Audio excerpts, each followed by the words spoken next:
The front door of my house did not just open. It was shoved inward with a violent thud that rattled the picture frames in the hallway. I was sitting in my favorite armchair enjoying the quiet of a Tuesday morning with a hot cup of black coffee when the storm hit. My son Devin and his wife Chelsea marched straight into my living room without even a knock. Before I could ask what was wrong, Chelsea slammed a thick stack of papers onto my coffee table. The envelopes were torn open and the documents inside were covered in bold red ink. Final notice. Foreclosure warning. Immediate action required. I am Oscar Rollins, 69 years old, a retired independent auditor who spent his entire life calculating risks and balancing ledgers. I thought I had seen every kind of financial disaster, but nothing prepared me for the betrayal my own flesh and blood brought into my home that morning. Before I share the rest of this story, let me know where you are watching from in the comments below. Hit like and subscribe if you believe respect should be earned, not demanded by entitled family members. I looked at the chaotic pile of debt on my antique table and then looked up at my son. Devin could not even meet my eyes. He stood there shifting his weight, staring at the hardwood floor while his wife paced like a caged animal. My late wife and I always said family was supposed to have your back, but the look on Chelsea's face told me she was not here for family. She was here for a bailout. "Oscar, we are losing the house," Chelsea shrieked. Her voice was shrill, completely devoid of the polite, cultured tone she usually used at country club dinners. "The bank is threatening to foreclose on our estate. We are hundreds of thousands of dollars in the hole, and we need cash immediately." She pointed a manicured finger right at my chest. "You need to sell this place now." I sat there in silence, letting her words hang in the air. Sell my house. This house. The one my late wife Brenda and I bought over 40 years ago, when this neighborhood was just a quiet, ignored corner of the city. Today, this area is a gold mine. Gentrification has swept through our streets like a tidal wave. Trendy coffee shops and high-rise condos have replaced the old family stores, and the property value of my modest four-bedroom home has skyrocketed to numbers that make real estate developers salivate. I get calls every week offering me cash, but I have never entertained a single one. This house is not just an asset. It is a monument to my survival. For 4 decades, I worked as an auditor. I spent my life hunched over spreadsheets, untangling financial messes for corporations, working 60-hour weeks so that my family would never know what it meant to go hungry. I missed holidays. I missed quiet evenings. I ground my bones into dust to pay off this mortgage so Brenda and I could have a fortress of our own. Brenda always warned me about Devin. She loved our son deeply, but she knew he was malleable, easily swayed by the allure of a lifestyle he could not afford. She warned me never to hand over the keys to our financial security. And now here was his wife, a woman born into a wealthy family, demanding I liquidate my life's work to cover their reckless mistakes.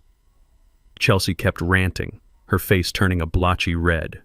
"We have spoken to a realtor, Oscar. You can get a massive payout for this lot. You can give us the money to save our home and we will find you a nice small apartment somewhere cheaper. It is the only logical solution. You are an old man living alone in a house that is too big for you. It is time to step up for your family." I did not raise my voice. I did not yell or stand up to intimidate her. Panic is the weapon of the unprepared, and I was a man who spent his life analyzing deficits and liabilities. I slowly lifted my mug, taking a deliberate sip of my black coffee. The dark, bitter liquid warmed my throat. I placed the mug back on the coaster with a soft, precise click. The silence in the room became heavy, suffocating. I bypassed Chelsea entirely and locked my gaze onto my son. Devin, who was 35 years old, a mid-level manager who wore expensive suits he clearly could not afford, suddenly looked like a terrified child called into the principal's office. "Devin," I said, my voice steady and completely devoid of emotion, "why do you not sell your own house instead?" The question hit the room like a physical blow. Devin flinched. All the color drained from his face, leaving him a pale, sickly gray. His mouth opened, but no words came out. He just stared at me, completely speechless, emasculated by the sheer logic of my question. He knew the truth. They lived in a sprawling suburban mansion with a 3-car garage and a swimming pool they barely used. It was a property bought entirely on ego and suffocating debt. If they were drowning in bills, the most basic financial principle dictated that they liquidate their most expensive liability. But no. They wanted to keep their luxury facade intact while dismantling my foundation to pay for it. I leaned forward, resting my forearms on my knees, never breaking eye contact with my son. "You come into the home I built, throw your unpaid credit card bills on my table, and demand I make myself homeless so you can keep a mansion you never deserved." Is that the kind of man I raised? Devin swallowed hard, his hands trembling at his sides. Dad, please, he whispered, his voice cracking. It is complicated. Chelsea's family cannot know about this. We will lose everything. You do not understand. I understand perfectly, I replied, my tone turning to ice. You want me to set myself on fire to keep your pride warm? The answer is no. Chelsea gasped as if she had been physically struck. The polished upper-class daughter-in-law vanished, replaced by something ugly and vicious. You selfish, miserable old man, she spat, her eyes narrowing into cold, hateful slits. We are your family. We are drowning, and you are sitting there hoarding wealth you do not even need. Devin tried to grab her arm to pull her back, but she yanked it away aggressively. We are not leaving empty-handed, Oscar. You think you can just say no and go back to drinking your coffee? You are losing your mind. You are old, stubborn, and clearly incapable of making rational decisions for this family. She grabbed her designer purse, her chest heaving with rage. If you will not sell this house willingly, we will find another way. The law does not let senile old men hoard property while their dependents suffer. We will force you to sell. We will see you in court. She spun on her expensive heels and stormed toward the door. Devin lingered for a fraction of a second, giving me one last pathetic, desperate look before scurrying out after his wife like a frightened dog. As the front door slammed shut, echoing through the quiet house, I did not feel fear. I felt absolute clarity. The war had just begun, and they had no idea who they were dealing with. The echo of the slammed front door faded, leaving my house in absolute silence. I did not sit there wallowing in grief. I did not shed a single tear or bury my face in my hands. A 40-year career as an independent auditor had hardwired my brain to respond to crises with cold, calculating logic. When people show you who they really are, you do not cry. You verify the numbers. I took my coffee mug to the kitchen sink, rinsed it out with precise movements, and walked straight into my home office. I sat down in my heavy leather chair and opened my encrypted laptop. Chelsea's parting threat about forcing me to sell my house through the legal system was not just the angry rambling of a spoiled daughter-in-law. It was a declaration of war. And in any war, the first step is securing your supply lines. I logged into my master financial dashboard. I needed to see exactly how deep their desperation went and if my perimeter was secure. I pulled up my credit reports from all three major bureaus. I scrutinized my property deeds, checked my retirement portfolios, and reviewed my primary checking accounts. Everything under my sole name remained untouched and heavily fortified by the complex passwords and two-factor authentication protocols I had put in place years ago. But a seasoned auditor knows that thieves do not usually break through the front door. They slip in through the windows you leave unlocked out of misplaced trust. I navigated to the secondary accounts menu, searching for the one blind spot I had foolishly allowed to exist. As the loading icons spun on the screen, my mind drifted back to a sterile hospital room 3 years ago. The rhythmic beeping of the heart monitor still haunted my quiet moments. Brenda was fading from breast cancer, but her mind remained as sharp as a diamond until her final breath. She held my hand, her grip weak, but her gaze fiercely intense. "Oscar," she had whispered, her voice barely a rasp. "You have to protect Devin from himself. He is a good boy, but his spine is made of glass. He will bend to whoever applies the most pressure. Never let him control your future. Never hand him the keys to your survival. Chelsea will devour his pride, and then she will come for your peace." I promised her I would be careful, but a father's love often wears a blindfold. A year ago, Devin came to me on the verge of tears about a temporary cash flow problem. He needed a safety net to show his mortgage lender to secure a better refinancing rate. It was just a formality, he swore. Against my better judgment, and perhaps driven by the lingering grief of losing Brenda and wanting to support our only child, I agreed to open a joint emergency savings account. I funded it with exactly $50,000. It was strictly for catastrophic medical emergencies, and Devin knew the rules. Now looking at the banking portal on my screen, the truth slapped me harder than Chelsea's screaming ever could. The balance on that joint account was zero. I took off my glasses, wiped the lenses with my microfiber cloth, and put them back on, thinking it was a glitch in the bank's system. It was no glitch.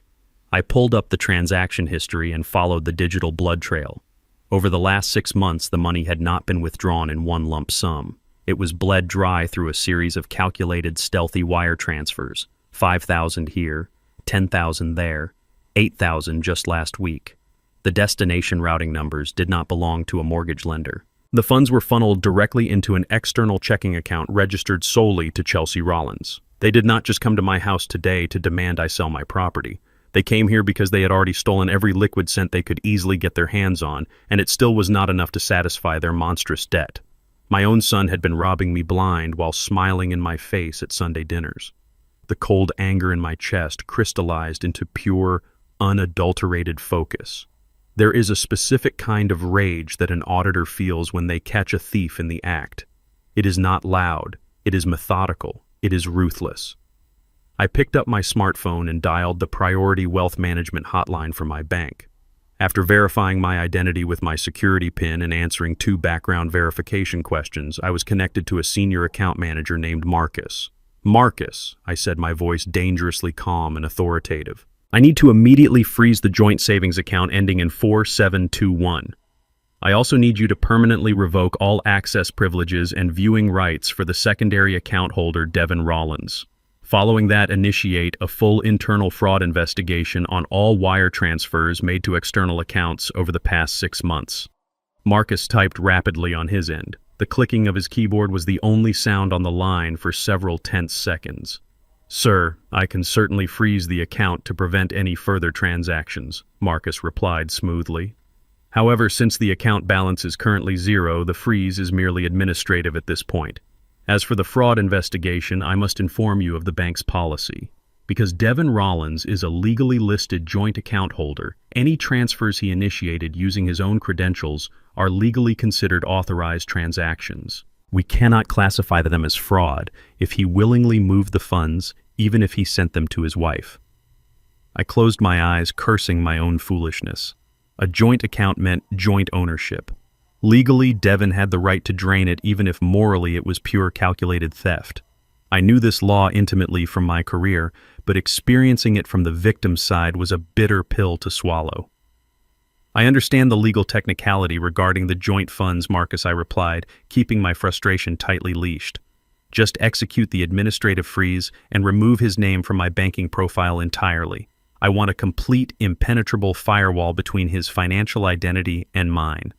Check my primary, checking my brokerage accounts and my retirement funds. Make sure there are absolutely no cross-links, no overdraft protections tied to his name, and no authorized user statuses active on any of my credit lines." There was a long, heavy pause on the other end of the line. The typing stopped entirely. When Marcus finally spoke again, his confident, professional tone had fractured. He sounded hesitant, cautious, almost apologetic. "Mr. Rollins," Marcus started, clearing his throat nervously. "I am looking at your primary master profile right now. I cannot make any administrative changes to your individual accounts today." I frowned, gripping the edge of my mahogany desk. "Why not? Those accounts are under my sole name and my sole social security number." Marcus took a deep, audible breath.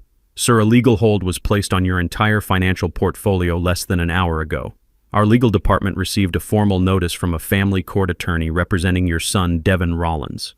They filed an emergency petition to freeze your assets. The legal document claims that you are exhibiting severe signs of dementia and cognitive decline. They are actively seeking a medical conservatorship to seize full control of your estate." I hung up the phone without another word to Marcus. There was no point arguing with a bank employee bound by legal red tape. My assets were frozen. My financial life, meticulously built over 40 years of grueling work, was effectively locked behind a digital iron gate.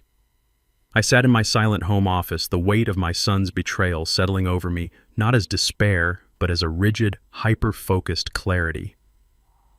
I did not sleep that night. I sat at my mahogany desk, analyzing my options, waiting for the inevitable formal strike. The confirmation arrived the very next afternoon. A sharp, aggressive knock echoed through the hallway.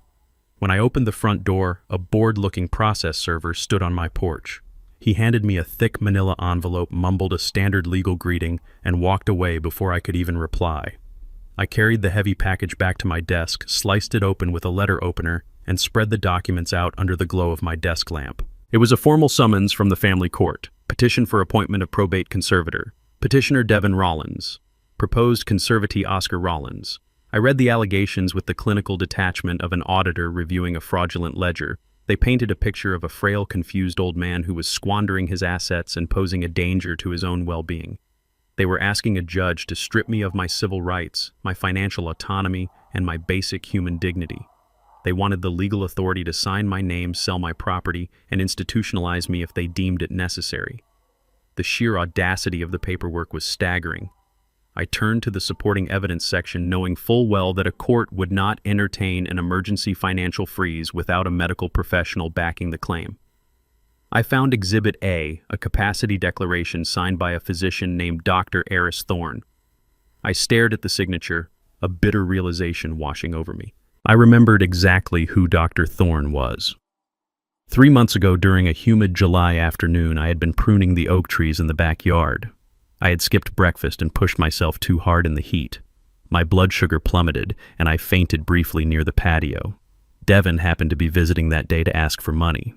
He drove me to a local urgent care clinic where Dr. Thorne was the attending physician. I was disoriented for perhaps 20 minutes due to the hypoglycemia, a completely normal physiological response for a man my age who forgot to eat. After receiving an intravenous glucose drip, I was perfectly fine, sharp, and ready to go home. But I remembered Chelsea showing up at the clinic shortly after. I remembered her pulling Dr. Thorne out into the hallway for a private conversation while I was resting in the observation room. Now reading the sworn medical declaration, I saw exactly how she had weaponized that brief moment of physical vulnerability. The report was a masterpiece of fabricated symptoms. Dr. Thorne claimed I exhibited severe memory lapses, chronic disorientation, and an inability to recognize my own surroundings. The document concluded that I suffered from advanced dementia and lacked the capacity to manage my own finances or resist undue influence. They had twisted a simple drop in blood sugar into a terminal cognitive sentence. Chelsea and Devin had found a doctor willing to stretch medical ethics, likely in exchange for a quiet cash payoff from the money they had just stolen from my joint account. They were using my own hard-earned money to buy my legal execution. As I was scrutinizing the fraudulent medical report, my smartphone vibrated on the desk. The caller ID displayed Devin's name. A younger, more impulsive man might have ignored the call or answered with screaming rage. But an auditor knows that when a fraudster feels confident, they always talk too much. I swiped the screen to answer and brought the phone to my ear, maintaining complete silence. "Dad," Devin said. His voice was dripping with a sickening, condescending sweetness, the kind of tone one might use to soothe a frightened toddler or a lost dog. "Did you get the delivery from the court?" I did not respond immediately, letting the silence stretch across the line to make him uncomfortable. "Yes, I received the papers," I finally said, my voice deliberately flat and hollow. Devin sighed, a heavily performed sound of exhaustion. "Listen, Dad, we did not want to do this. Chelsea and I are just so worried about you. You have not been yourself lately, canceling our access to the bank, acting paranoid about your money. It is getting dangerous. We have to step in and make the hard choices to protect you from yourself." The sheer arrogance of his lie was almost impressive. "If you want to protect me, Devin, why are you trying to strip me of my basic human rights?" "Look, we can make all of this go away," Devin replied, dropping the caring son act and shifting to a sharp transactional tone. "You worked hard your whole life. You built a pristine reputation in the financial sector. You were a senior auditor. People respected you. You do not want your former colleagues and neighbors reading public court transcripts about how your mind has rotted away. You do not want the humiliation of a public competency hearing where a judge declares you unfit to live on your own." He paused, letting the threat sink in. "So here is the deal. You sign the house over to Chelsea and me voluntarily. You let us manage the sale to cover our debts, and we will move you into a premium assisted living facility. We will make sure you are comfortable. Do that, and I will call my lawyer right now to withdraw the conservatorship petition. No court, no public scandal, no embarrassing medical records exposed. We handle this quietly as a family." He was blackmailing me with my own legacy. Devin believed my pride was my ultimate weakness, assuming I would rather surrender my wealth than face the social stigma of being labeled senile in an open courtroom. He thought he had me cornered, backed against a wall with no exits and no leverage. I reached out with my left hand and pressed the discreet record button on the digital dictaphone I kept on my desk for business calls. The red light blinked steadily, capturing every syllable of his extortion attempt. I regulated my breathing, lowering my voice to sound defeated, tired, and thoroughly broken. I channeled the persona of the frightened old man he desperately wanted me to be. "I do not want a public scandal, Devon," I whispered, injecting just enough tremor into my words to sell the performance. "I need time to think." Devon let out a short, triumphant breath. "Take the weekend, Dad. We will bring the transfer deeds over on Monday morning. Make the smart choice." He ended the call. I placed my phone face down on the desk. The performance was over. I stopped the recording and saved the audio file to a secure encrypted flash drive. Devon thought he had just won the war by backing me into a corner. He did not realize he had just handed me the very weapon I would use to absolutely destroy him. I did not wait for the weekend to pass. The moment the sun rose on Wednesday morning, I locked my doors, bypassed my usual routine, and drove straight into the heart of the city legal district. I needed a fortress, and I knew exactly who the architect would be. Thomas Mitchell was not just a family law attorney. He was a legal predator who understood the mechanics of warfare just as well as I understood financial ledgers. I walked into his corner office overlooking the skyline, placed the digital dictaphone on his mahogany desk, and hit play. Thomas listened to Devon attempting to extort me, his expression hardening into a mask of professional fury. When the recording finished, Thomas leaned back, steepling his fingers. He did not offer empty sympathy. He offered a strategy. The first thing we needed was absolute surveillance. If Chelsea and Devon were bold enough to forge medical documents and steal $50,000, they would not patiently wait for the court to grant them a conservatorship. They would strike preemptively. By noon, Thomas had dispatched a discreet, high-end private security team to my property. While I remained in his office drafting, our counteroffensive technicians were wiring my home. They worked with surgical precision, embedding high-definition microcameras into the smoke detectors behind the ventilation grills and inside the spine of a hollowed-out encyclopedia on my living room bookshelf. Every angle of my private sanctuary was now feeding a secure, encrypted live stream directly to an application on my smartphone. There is a reason I trusted Thomas Mitchell with my life and my legacy. Trust is a rare currency, and ours was forged in the fire of absolute desperation 15 years ago. Back then, Thomas was a brilliant but junior partner at a mid-sized corporate law firm. He was systematically being framed by his senior partners for a massive multi-million-dollar embezzlement scheme. They had falsified expense reports and manipulated routing numbers to make Thomas look like the mastermind. The Bar Association was preparing to strip his license, and federal prosecutors were circling him like vultures. I was hired as the independent auditor to review the firm accounts. The senior partners expected me to rubber stamp their fabricated findings. Instead, I spent 3 sleepless weeks tearing their ledgers apart line by line. I traced the digital breadcrumbs, uncovered their offshore shell companies, and handed the federal prosecutors a bulletproof dossier that exonerated Thomas completely and sent the real culprits to federal prison. I saved him from bankruptcy disgrace and a lengthy prison sentence. Thomas never forgot that. He looked at me across his desk today, not just as a client, but as the man who had preserved his life. He was a fiercely loyal ally, and right now I needed a soldier who would not flinch. As Thomas and I were reviewing the legal statutes regarding irrevocable trusts, my smartphone vibrated aggressively against the polished wood of his desk. A bright red banner flashed across the screen. Motion detected at the front entryway. I tapped the notification, bringing up the live video feed. Thomas walked around his desk to stand behind my shoulder, his eyes locked on the high-definition footage. The front door of my house swung open. It was not a forced entry. A key turned perfectly in the lock. Chelsea stepped into my hallway, looking around with a casual, entitled arrogance. She must have secretly made a copy of my spare key months ago, keeping it hidden for a moment exactly like this. She was not alone. Trailing closely behind her was a slick, greasy-looking man wearing an ill-fitting suit and clutching a digital laser measuring tape. He had the unmistakable aura of a bottom-feeder real estate flipper, the kind of predator who scavenged for distressed properties and desperate sellers. Chelsea led him straight into my living room, waving her hand around my home as if I were already dead and buried. I watched through the camera hidden in the bookshelf as this stranger walked across my Persian rugs, pointing his laser tool at my walls, calculating square footage and estimating profit margins. Chelsea stood with her hands on her hips, directing him like a project manager on a demolition site. She pointed to the custom oak dining table Brenda and I had bought for our 10th anniversary. She gestured toward the antique grandfather clock and the leather armchairs. I turned the volume up on my phone, the audio coming through with chilling clarity. Tell your cleanup crew to trash everything in the guest rooms, Chelsea ordered the man casually. We will keep the mahogany desk and the dining set. We can auction those off for a few thousand. Everything else goes straight to the dumpster. Clear it out fast. The sheer, unapologetic violation of my privacy made my blood run cold. I was watching a live broadcast of my own erasure. She was walking through the halls where I had mourned my wife, pricing out the furniture I had bought with decades of hard labor, treating my entire existence like an estate sale she could not wait to liquidate. Thomas placed a steady hand on my shoulder, a silent gesture reminding me to stay grounded. Every word she spoke was being recorded, time-stamped, and uploaded to a secure cloud server.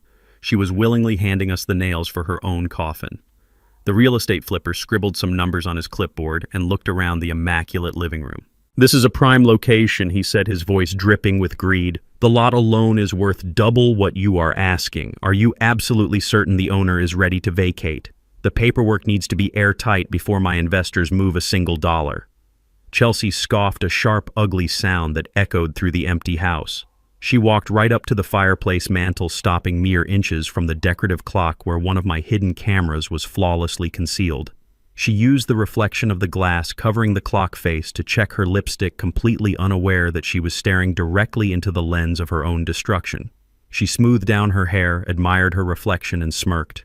"Do not worry about the current owner," Chelsea said, her voice dripping with venomous confidence as she looked straight into the hidden camera. "The old man is about to go to a mental asylum.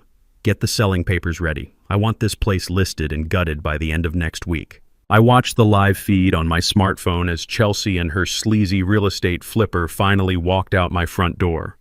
Thomas sat across from me in his office, his face a mask of cold professionalism. We had them exactly where we wanted them. Their arrogance was blinding them to their own impending ruin. But a predator's overconfidence is always their greatest weakness. 2 days after that unauthorized home invasion, my phone rang. It was not Devin. It was Robert, Chelsea's father.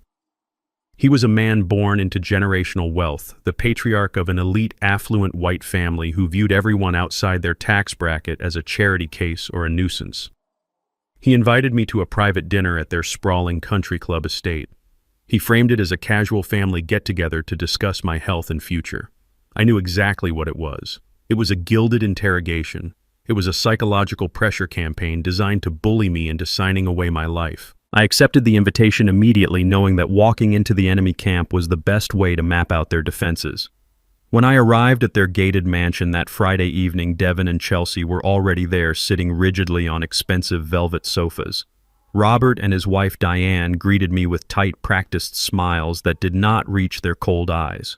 We moved to the formal dining room, a cavernous space dominated by a massive mahogany table and a glittering crystal chandelier. The dinner was an exercise in calculated intimidation.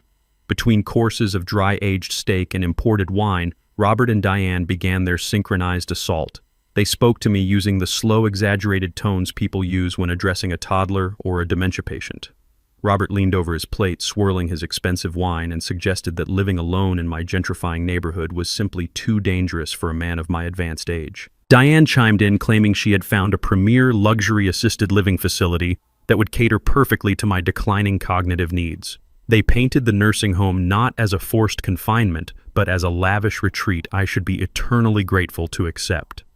Diane smiled, her frozen, aristocratic smile, adjusting a heavy diamond necklace that probably cost more than my first mortgage. "We only want what is best for you, Oscar. Chelsea and Devin have their whole lives ahead of them. They are building their future, expanding their impressive real estate portfolio, and preparing for children. It is simply unfair to burden them with the constant draining worry of your medical care." Robert chimed in smoothly, cutting his steak with surgical precision. "Our family has always believed in managing our assets and our elders with dignity. We are prepared to personally subsidize the monthly costs of this medical facility. You would sell your outdated property, transfer the liquid assets into a trust managed by Devin, and live out your remaining years in absolute comfort. It is the logical progression of things. You have had a good run, Oscar, but being stubborn now will only damage your legacy." They spoke of my home, my sanctuary built on 4 decades of sweat and sacrifice, as if it were a dilapidated shack, holding back their daughter's manifest destiny. They boasted about their own sprawling real estate investments, their stock portfolios, and their exclusive country club memberships, subtly contrasting their immaculate success with my perceived financial frailty. Chelsea sat quietly across from me, sipping her wine, a smug, victorious glimmer in her eyes. She clearly believed her parents had cornered me. She thought their overwhelming wealth and aggressive condescension would force me into quiet submission. Devon kept his eyes glued to his plate, chewing his food mechanically, completely castrated by his wife's powerful family. I sat there in silence, letting them inflate their own egos.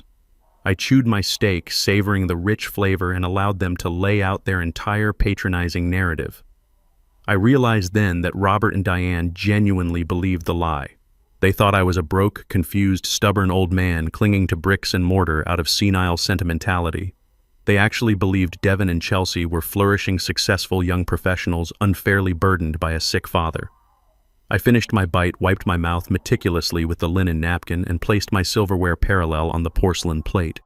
The clinking sound echoed sharply in the large, quiet dining room. I looked directly at Robert, bypassing Devon and Chelsea entirely. Robert, Diane. I appreciate your remarkable generosity and your deep concern for my cognitive health, I said. My voice was steady, resonant, and entirely devoid of the frailty they expected. You clearly value financial responsibility and generational success. You have raised your daughter to expect a certain standard of living. Robert puffed out his chest, slightly pleased with the apparent compliment. Exactly, Oscar. We simply want to ensure that standard is maintained while keeping you safe. I leaned forward, resting my forearms on the edge of the heavy mahogany table. I locked eyes with the patriarch. Then, before we finalize any paperwork regarding my relocation to an asylum, I have a very simple question for you both. As experts in wealth management, do you know that your successful son-in-law and your brilliant daughter are currently $500,000 in debt? The silence that slammed into the dining room was absolute, suffocating, and instantaneous. The smug, aristocratic masks on Robert and Diane's faces cracked, replaced by sheer, unadulterated confusion. I did not raise my voice. I spoke with the clinical, merciless precision of a senior auditor presenting a catastrophic financial disparity. They are drowning in maxed-out credit lines, predatory loans, and imminent foreclosure notices. I continued my words, cutting through the air like a scalpel. They did not invite you to this dinner to secure my medical care. They brought you here to help them bully me into liquidating my home so they can secretly pay off a massive financial black hole before you inevitably discover that they are completely and utterly broke. Robert froze, his wine glass hovering halfway to his mouth. Diane stared at me, her eyes wide with shock, before snapping her head toward her daughter. Chelsea, what is he talking about? Diane demanded, her voice shrill and laced with sudden panic. Chelsea's face turned a horrifying shade of chalk white. Total panic erupted in her eyes.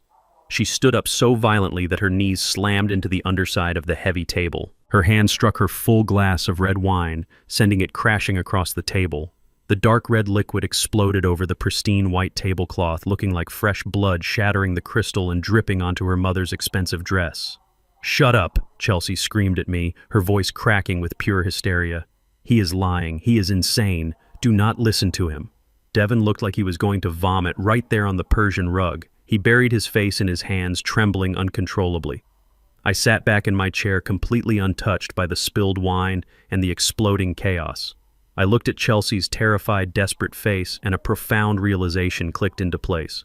Robert and Diane had absolutely no idea. Chelsea and Devon had been hiding this catastrophic debt from her wealthy family out of pure shame and fear of being cut off. My house sale was never just about paying a bank. It was a desperate cover-up to hide their failure from the very people sitting at this table. I did not stay for dessert. I stood up from the stained mahogany table, offered a polite, abbreviated nod to Robert and Diane, and walked out the front door of their sprawling mansion. They were too paralyzed by the sight of their hysterical daughter and the shattered crystal to even register my departure. The cool night air felt magnificent against my face as I walked to my car. I slipped into the driver's seat, locked the doors, and immediately dialed Thomas Mitchell. He answered on the second ring. I told him exactly what had just transpired in that dining room. I described the absolute, unadulterated panic in Chelsea's eyes and the sheer terror radiating from my son. $500,000 in debt is a catastrophic sum, but young, arrogant couples file for bankruptcy every single day. Bankruptcy is embarrassing, but it does not cause a grown man to tremble like he is facing a firing squad. There was a much darker secret buried beneath that mountain of debt, and Robert and Diane were completely oblivious to it. I instructed Thomas to unleash his private investigator. I did not just want a surface-level background check. I wanted a full forensic financial autopsy. I wanted the investigator to dig deep into the underground cash flow of Devin and Chelsea Rollins. I needed to know exactly where that money went, who they owed it to, and why they were desperate enough to try and strip a healthy man of his civil rights to get it. 3 days later, Thomas summoned me to his downtown office. When I walked through his heavy oak doors, the private investigator was already sitting there. He was a quiet, unassuming man with the meticulous energy of a bloodhound. On the desk between them rested a thick black binder. It was not just a report, it was the blueprint of a massive criminal implosion. Thomas did not even offer me a cup of coffee. He simply pushed the binder across the desk and told me to look at the highlighted sections. What I found inside was a revelation so shocking it made my stomach drop, even with my 40 years of auditing experience. Chelsea Rollins was not just a spoiled rich girl with a shopping addiction.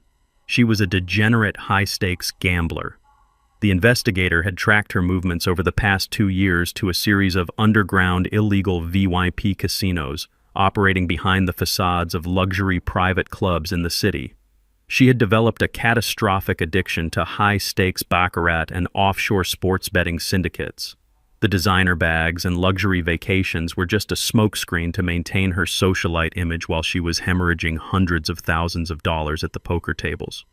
But a gambling addict needs a continuous supply of capital, and Devin's mid-level management salary could not even cover the interest on her losses. So my spineless son did what weak men always do when pressured by a manipulative partner.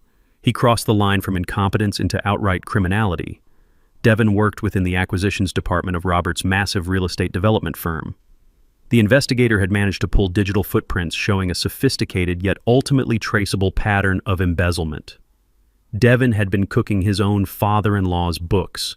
He had created a network of ghost vendors, dummy corporations registered under shell names, and systematically funneled corporate acquisition funds into these fake accounts.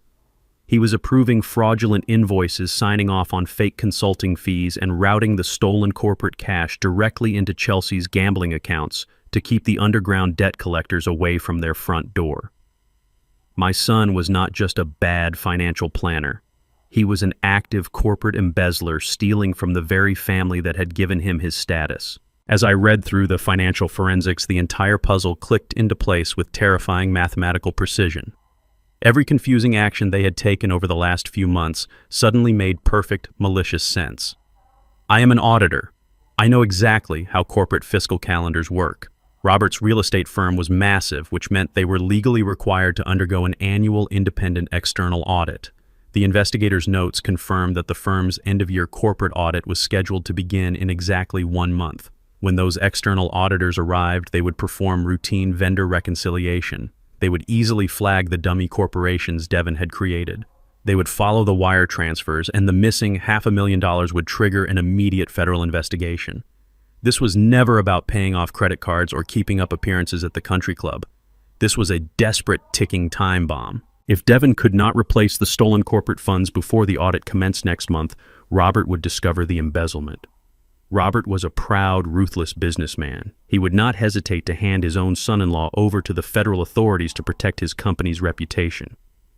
Devin was staring down the barrel of a 10 to 15-year sentence in a federal penitentiary. Chelsea would be disinherited, publicly disgraced, and potentially indicted as an accomplice to wire fraud. They were trapped in a corner of their own making. My house was the only asset they knew of that was completely unencumbered by debt. Situated in a prime, heavily gentrified neighborhood, my property could be liquidated to a cash buyer in a matter of days.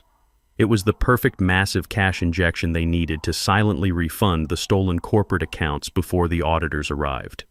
But I had refused to sell. So they pivoted to the conservatorship. By declaring me mentally incompetent and throwing me into a locked medical facility, Devin would be granted emergency legal authority over my estate. He could sign the deed auction my home to his sleazy real estate flipper and cover up his federal crimes using the equity I had spent my entire life building. They were literally planning to sacrifice my freedom, my sanity, and my home to buy their way out of a prison sentence. I closed the black binder. The heavy thud of the cardboard cover echoed in Thomas's quiet office. I rested my hands flat on top of the dossier. The leather of the binder felt cool and solid beneath my palms. For weeks I had felt the nagging, uncomfortable pressure of being the prey. I had felt the indignity of being hunted by my own flesh and blood, treated like an expiring asset waiting to be harvested. But sitting in that chair, holding the undeniable documented proof of their federal crimes, the dynamic shifted entirely. I was no longer the victim defending my territory. I was the executioner, holding the detonator. A cold, genuine smile spread across my face. It was not a smile of joy. It was the absolute icy satisfaction of a man who had just caught his enemies walking directly into a steel trap. They thought they were playing a game of emotional manipulation and family court technicalities against a confused old man. They did not realize they had just handed a veteran financial auditor the exact weapon needed to annihilate them. I looked up at Thomas, whose eyes were mirroring my own ruthless anticipation. We had the motive. We had the method. We had the evidence. The board was set, and the real game had finally begun. "Thomas, I want an irrevocable trust," I said, my voice echoing with absolute finality in his corner office. "And I want the documents drafted and executed before the financial markets close this afternoon." Thomas did not ask for further explanation. He had just seen the undeniable proof of Devon and Chelsea's federal embezzlement and illegal gambling debts. He understood immediately that we were no longer just building a defensive wall. We were digging a massive trench and filling it with legal fire. An irrevocable trust is the financial equivalent of a nuclear bunker. Once an asset is transferred into it, the original owner legally relinquishes all ownership rights. The trust becomes its own sovereign entity governed by a designated trustee and entirely immune to personal lawsuits, creditors, or fraudulent conservatorship claims. I appointed Thomas as the primary trustee. If Devon somehow managed to bribe a corrupt medical board and win his fraudulent petition in family court, he would be granted legal control over Oscar Rollins the person. But Oscar Rollins the person would own absolutely nothing. I watched Thomas draft the paperwork with blazing speed, his fingers flying across his keyboard. We meticulously excised Devon's name from every will, every beneficiary designation, and every inheritance clause I had ever created. I severed the bloodline legally and financially. Devon and Chelsea were cut out entirely, their names replaced by a charitable educational foundation Brenda and I had once discussed supporting. The paperwork was incredibly dense, filled with complex legal jargon designed to repel the most aggressive corporate litigators. Reading through the airtight clauses gave me a profound, unshakable sense of invincibility. The real work began the moment Thomas finalized the trust documents. We spent the next 48 hours executing a massive coordinated liquidation and transfer of my entire financial existence. I did not leave a single digital breadcrumb for my son to follow. I routed my primary checking savings and emergency liquid balances directly into the newly established trust accounts. I contacted my brokerage firms and executed in-kind transfers of my mutual funds, bonds, and blue-chip stocks. Every liquid asset I had accumulated over 40 years of grueling auditing work vanished from my personal portfolio and materialized behind the impenetrable firewall of the trust. But the crown jewel of this entire operation was the house. My 4-bedroom sanctuary in the rapidly gentrifying neighborhood was the exact asset Devon and Chelsea were plotting to steal to cover their federal embezzlement tracks before Robert's corporate auditors arrived. I sat in a sleek glass conference room with Thomas and an independent notary public, a heavy fountain pen resting in my hand. With a few deliberate measured strokes, I signed a quitclaim deed. I legally transferred the title of my home from Oscar Rollins to the Brenda Rollins Memorial Trust. When the notary pressed her heavy metal seal into the paper, a profound wave of relief washed over my shoulders. By late Friday afternoon, my personal net worth was technically zero. I was a ghost in the financial system. If Devon looked at my social security number now, he would find an empty shell. He could hack my passwords, forge medical documents, or parade a dozen corrupt doctors into a courtroom. It simply would not matter anymore. You cannot bleed a stone, and you cannot steal a house from a man who no longer owns it. I had completely starved the parasite. The explosive consequence of my actions detonated exactly 3 days later. It was 2 a.m. on a Tuesday. The neighborhood was dead quiet, blanketed in a heavy, oppressive darkness. I was awake, sitting in my armchair in the unlit living room, monitoring the live security feeds on my smartphone. Suddenly, piercing headlights slashed across my front lawn. A car swerved violently into my driveway, the tires screeching harshly against the concrete. The driver's side door flew open before the engine even cut off. It was Devon's. He looked like a man being actively hunted by wolves. His designer tie was gone, his expensive dress shirt was wrinkled and soaked with dark patches of sweat, and his eyes were wild with sheer, unadulterated panic. He sprinted up the concrete walkway and began pounding his fists against my heavy oak front door. The sound echoed through the silent house like cannon fire. Dad opened the door. "Open the door right now," he screamed, his voice cracking with pure hysteria. He slammed his palms against the wood, completely abandoning any pretense of the caring, concerned son he had played for his lawyers. I watched him on the high-definition camera hidden in the porch light. He pulled a platinum credit card from his pocket, waving it frantically at the door as if it were a weapon. It was a backup emergency card I had issued to him 5 years ago, linked to an old home equity line I had completely forgotten about until Thomas and I rigorously scrubbed my accounts last week. Devon must have tried to use it tonight to pay off a desperate casino marker for Chelsea, or to satisfy an underground loan shark threatening his life. He had swiped the card, expecting a massive immediate cash advance, only to be met with a bright red decline notification. The final financial lifeline he thought he had kept secretly tucked away was dead. The panic radiating from his body was visceral. He kicked the base of the door, his breathing ragged and heavy. "Dad, the card is dead. The bank said the account does not exist. Turn it back on. I need the cash right now. I am begging you. Turn it back on." I walked slowly from the living room to the front door. I did not unlock the deadbolt. I simply slid the heavy brass security chain into place and cracked the door open just a few inches. The cool, damp night air rushed in, carrying the distinct scent of Devon's sour, panicked sweat. He lunged forward immediately, trying to push the door wider, but the forged steel chain held firm against his weight. He looked at me through the narrow gap, his chest heaving, his eyes bloodshot and desperate. "Give me the authorization code, Dad," he begged, his voice dropping to a pathetic, trembling whisper. "Please. You do not understand what they will do to me. We are out of time." I looked at the pathetic, cowardly man standing on my porch. I did not feel anger anymore. I felt nothing but absolute surgical detachment. I reached into the inside pocket of my cardigan and pulled out a crisp, folded legal document. It was a certified, watermarked copy of the trust transfer deed. I slid the thick paper through the crack in the door, letting it hit Devon directly in the chest. He fumbled to catch it, his shaking hands holding it up to the dim yellow light of the porch bulb. His eyes darted frantically across the legal jargon, reading the irrevocable clauses and the absolute transfer of ownership.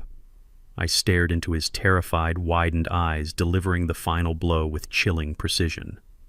"Read it carefully, Devon," I said, my voice cutting through the quiet night like a steel blade. "You are too late. I own nothing. And even if you manage to buy a judge and win your fraudulent conservatorship, you will never be able to touch a single brick of this house." I slammed the heavy oak door shut, driving the deadbolt home with a resounding metallic thud. Outside, Devon unleashed a guttural, animalistic scream of pure frustration. He kicked the porch railing, cursed into the night, and finally sped away, his tires leaving thick black marks on the asphalt. I returned to my armchair, feeling the adrenaline slowly recede, replaced by the cold, analytical calm of a man who knows the enemy's next move. When you corner a desperate animal, it stops trying to be clever and resorts to sheer brute force. Devon and Chelsea had lost their financial leverage. They had lost the element of surprise. The only weapon they had left was physical coercion. I knew exactly what Chelsea would do next. If they could not legally steal my assets through a slow court process, they would try to strip me of my physical freedom immediately. They needed me declared incapacitated right now to pause the impending corporate audit and buy themselves time. At exactly 2 p.m. the next day, my security app sent a flurry of red alerts to my phone. I watched the live feed from the front porch camera. They were not knocking this time. Chelsea had deployed the nuclear option. She had called emergency services and falsely reported that her elderly father-in-law was having a violent psychotic break. She told the dispatchers that I was heavily armed, deeply confused, and actively threatening to take my own life. In the state of California, a claim like that triggers an immediate mandatory psychiatric hold. It allows law enforcement to forcibly remove a person from their home and lock them inside a psychiatric ward for 72 hours of involuntary observation. It is a terrifying, traumatizing experience designed to break a person's spirit. That was her goal. She wanted me dragged out of my home in a straitjacket. The piercing wail of sirens shattered the quiet afternoon of my neighborhood. Red and blue lights flashed aggressively against the large bay windows of my living room. I checked the camera feeds. 2 heavy-duty police cruisers and a massive white ambulance had swerved onto my front lawn, blocking the street entirely. 4 police officers jumped out of their vehicles, their hands resting cautiously on their utility belts. Paramedics pulled a heavy stretcher from the back of the ambulance. My neighbors' people I had known for over 30 years stepped out onto their porches and lawns, their faces painted with shock and morbid curiosity. And right in the center of this manufactured chaos was Chelsea. She was putting on a performance that belonged on a theater stage. She stood on the sidewalk, clutching her chest, sobbing uncontrollably into a crumpled tissue. She had deliberately dressed down, wearing a messy sweater and no makeup to sell the image of a frantic, exhausted caregiver pushed to the absolute brink. "Oh, thank God you are here," she wailed, rushing toward the lead police officer. She grabbed his sleeve, her voice trembling with perfectly calibrated hysteria. "He is completely out of his mind. He locked himself inside. He says he has nothing left to live for. He is going to hurt himself. Please, you have to break down the door. You have to save him." Devin stood slightly behind her, looking pale and sick, playing the role of the devastated son who could not bear to watch his father deteriorate. Chelsea continued her loud, dramatic narrative, making sure every neighbor on the block heard her vicious lies. She cried about how hard they had tried to help me, how my mind had decayed so rapidly, and how terrified they were that I would end up dead if the state did not intervene immediately. The lead officer nodded sympathetically, gesturing for his team to approach my front porch. They unclipped their heavy flashlights and radios, preparing to breach the door by force if necessary. They were treating my home like an active hostage situation. Chelsea buried her face in Devin's chest, her shoulders shaking with fake sobs, secretly reveling in the public humiliation she was orchestrating. She thought she had completely destroyed my reputation in front of my community. She thought she had won. I did not give them the satisfaction of breaking down my door. Before the lead officer could even raise his fist to knock, I turned the brass knob and pulled the heavy oak door wide open. I stepped out onto the porch, standing tall and completely steady. I was not wearing pajamas or disheveled clothes. I was dressed in a tailored charcoal gray 3-piece suit, a crisp white shirt, and a burgundy silk tie. My shoes were polished to a mirror shine. I looked exactly like the senior financial auditor. I was projecting an aura of absolute, unshakable authority. The police officers froze in their tracks, clearly confused by the stark contrast between Chelsea's frantic description of a deranged, suicidal old man and the sharply dressed, composed gentleman standing before them. "Good afternoon, officers," I said, my voice calm, resonant, and perfectly polite. "I understand my daughter-in-law has made a rather alarming phone call regarding my mental state." The lead officer took a cautious step forward, his hand dropping away from his utility belt. "Sir, we received a report that you are a danger to yourself. We need to assess the situation and ensure you are safe." I smiled a brief, polite smile of cooperation. "I appreciate your diligence, officer. However, you have been deliberately misled by 2 individuals who are currently under investigation for severe financial fraud. Before you escalate this situation any further, I highly recommend you review this document." I reached into the breast pocket of my tailored suit jacket and pulled out a thick, sealed envelope bearing the official crest of the State Medical Board. I handed it directly to the lead officer. He opened it carefully and began to read. It was a comprehensive preemptive psychiatric evaluation. Knowing that Devin and Chelsea would eventually resort to desperate measures, Thomas Mitchell and I had booked an extensive session with Dr. Gregory Vance, the most respected board-certified forensic psychiatrist in the city. Dr. Vance frequently consulted for the federal courts, and his medical authority was absolute. The document detailed a grueling 4-hour cognitive and psychological assessment conducted just 48 hours ago. It explicitly stated that Oscar Rollins possessed exceptional mental acuity, 0 signs of dementia, and absolutely no suicidal ideations. Furthermore, Dr. Vance had specifically noted in his official medical conclusion that I was actively taking rational, protective legal steps against abusive family members. The officer read the final paragraph, his eyes scanning the impeccable credentials, and the undeniable, legally binding medical seal. The lead officer slowly lowered the crisp medical document. The sympathetic, protective demeanor he had shown Chelsea just moments ago vanished instantly. His expression hardened into a glare of pure professional outrage. Filing a false police report and misusing emergency psychiatric services are severe criminal offenses. He turned around, his heavy boots crunching on the gravel, and locked his eyes directly on Chelsea. Chelsea stopped her fake sobbing. The crumpled tissue slipped from her trembling fingers and fell onto the manicured grass. All the color drained from her face, leaving her looking like a terrified ghost. She stared at my immaculate suit, then at the thick medical dossier in the officer's hand, and finally up at my face. The horrible, crushing realization washed over her in real time. She was not dealing with a fragile old man she could easily bully into submission. She was dealing with a master strategist who had anticipated her every move, countered her every attack, and remained 3 steps ahead of her entire criminal plot. Devon shrank back, trying to hide behind his wife, his eyes darting frantically toward their parked car. I stood on my porch, adjusting my burgundy silk tie with a calm, deliberate motion. I did not need to say a single word. The silence of my victory was deafening. The failed psychiatric hold on my front porch was a humiliating defeat for Chelsea. But desperate people do not simply surrender. They double down. 2 weeks later, we found ourselves sitting in the sterile, fluorescent-lit conference room of the family courthouse for the mandatory pre-trial mediation. The air in the room was thick with tension and the bitter scent of cheap institutional coffee.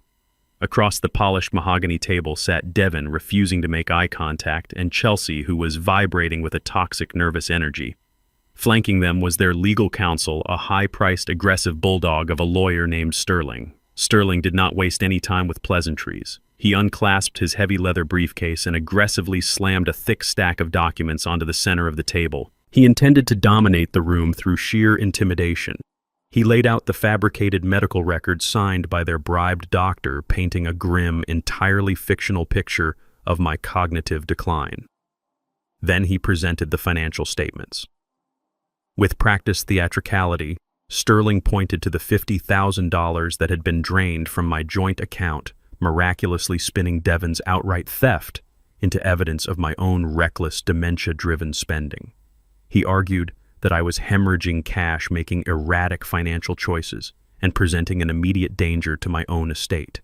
He slid a printed spreadsheet across the table, highlighting credit card debts and missed payments that I knew for a fact belonged to Chelsea. Yet he framed them as liabilities I had incurred during a state of mental confusion. It was a masterful, nauseating display of legal fiction designed to corner me into a settlement. Sterling demanded that I voluntarily sign over the conservatorship today to avoid the public humiliation of a trial, promising a smooth transition into an assisted living facility if I cooperated. Any normal man accused of such blatant lies would have slammed his fists on the table, screamed in outrage, and demanded justice right then and there. But I am not a normal man, and Thomas Mitchell is not a normal attorney.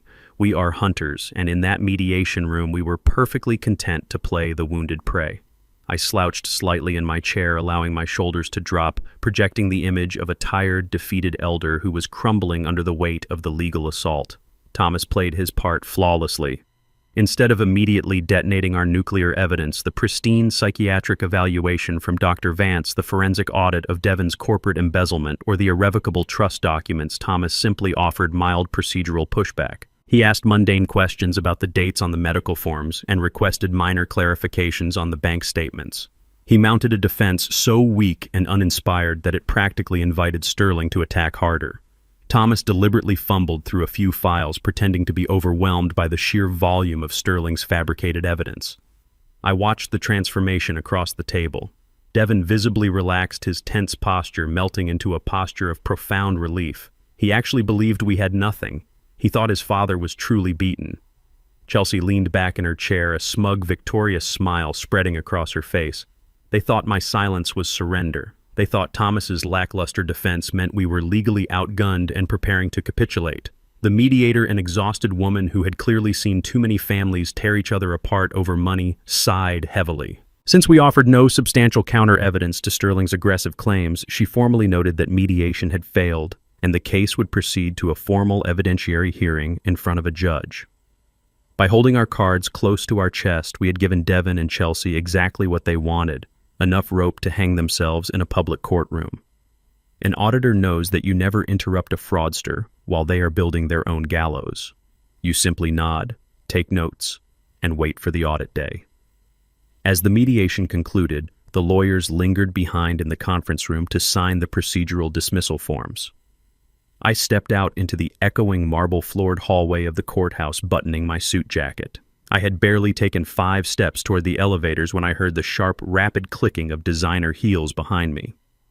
Chelsea marched up, completely abandoning the fragile, concerned daughter-in-law persona she had maintained in front of the mediator. Without her lawyer or the mediator present, the venom spilled out of her unfiltered.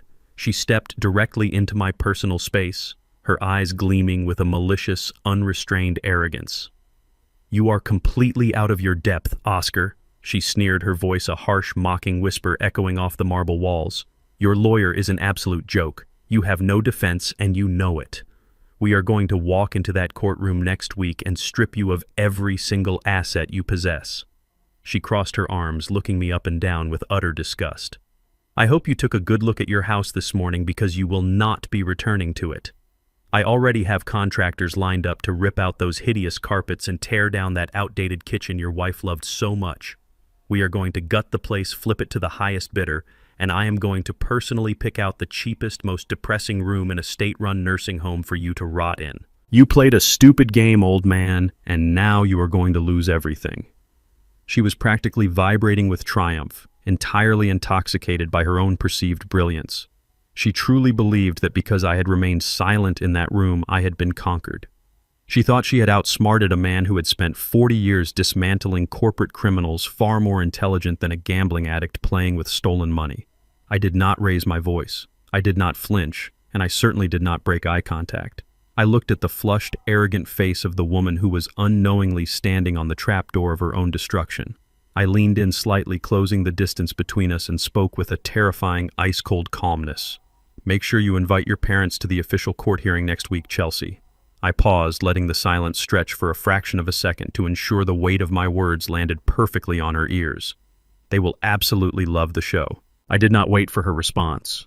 I simply turned and walked toward the elevator, the rhythmic sound of my dress shoes echoing down the corridor.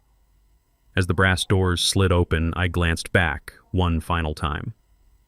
Chelsea was standing frozen in the middle of the hallway. The smug, victorious smirk had vanished from her face, replaced by a sudden, flickering shadow of confusion and doubt.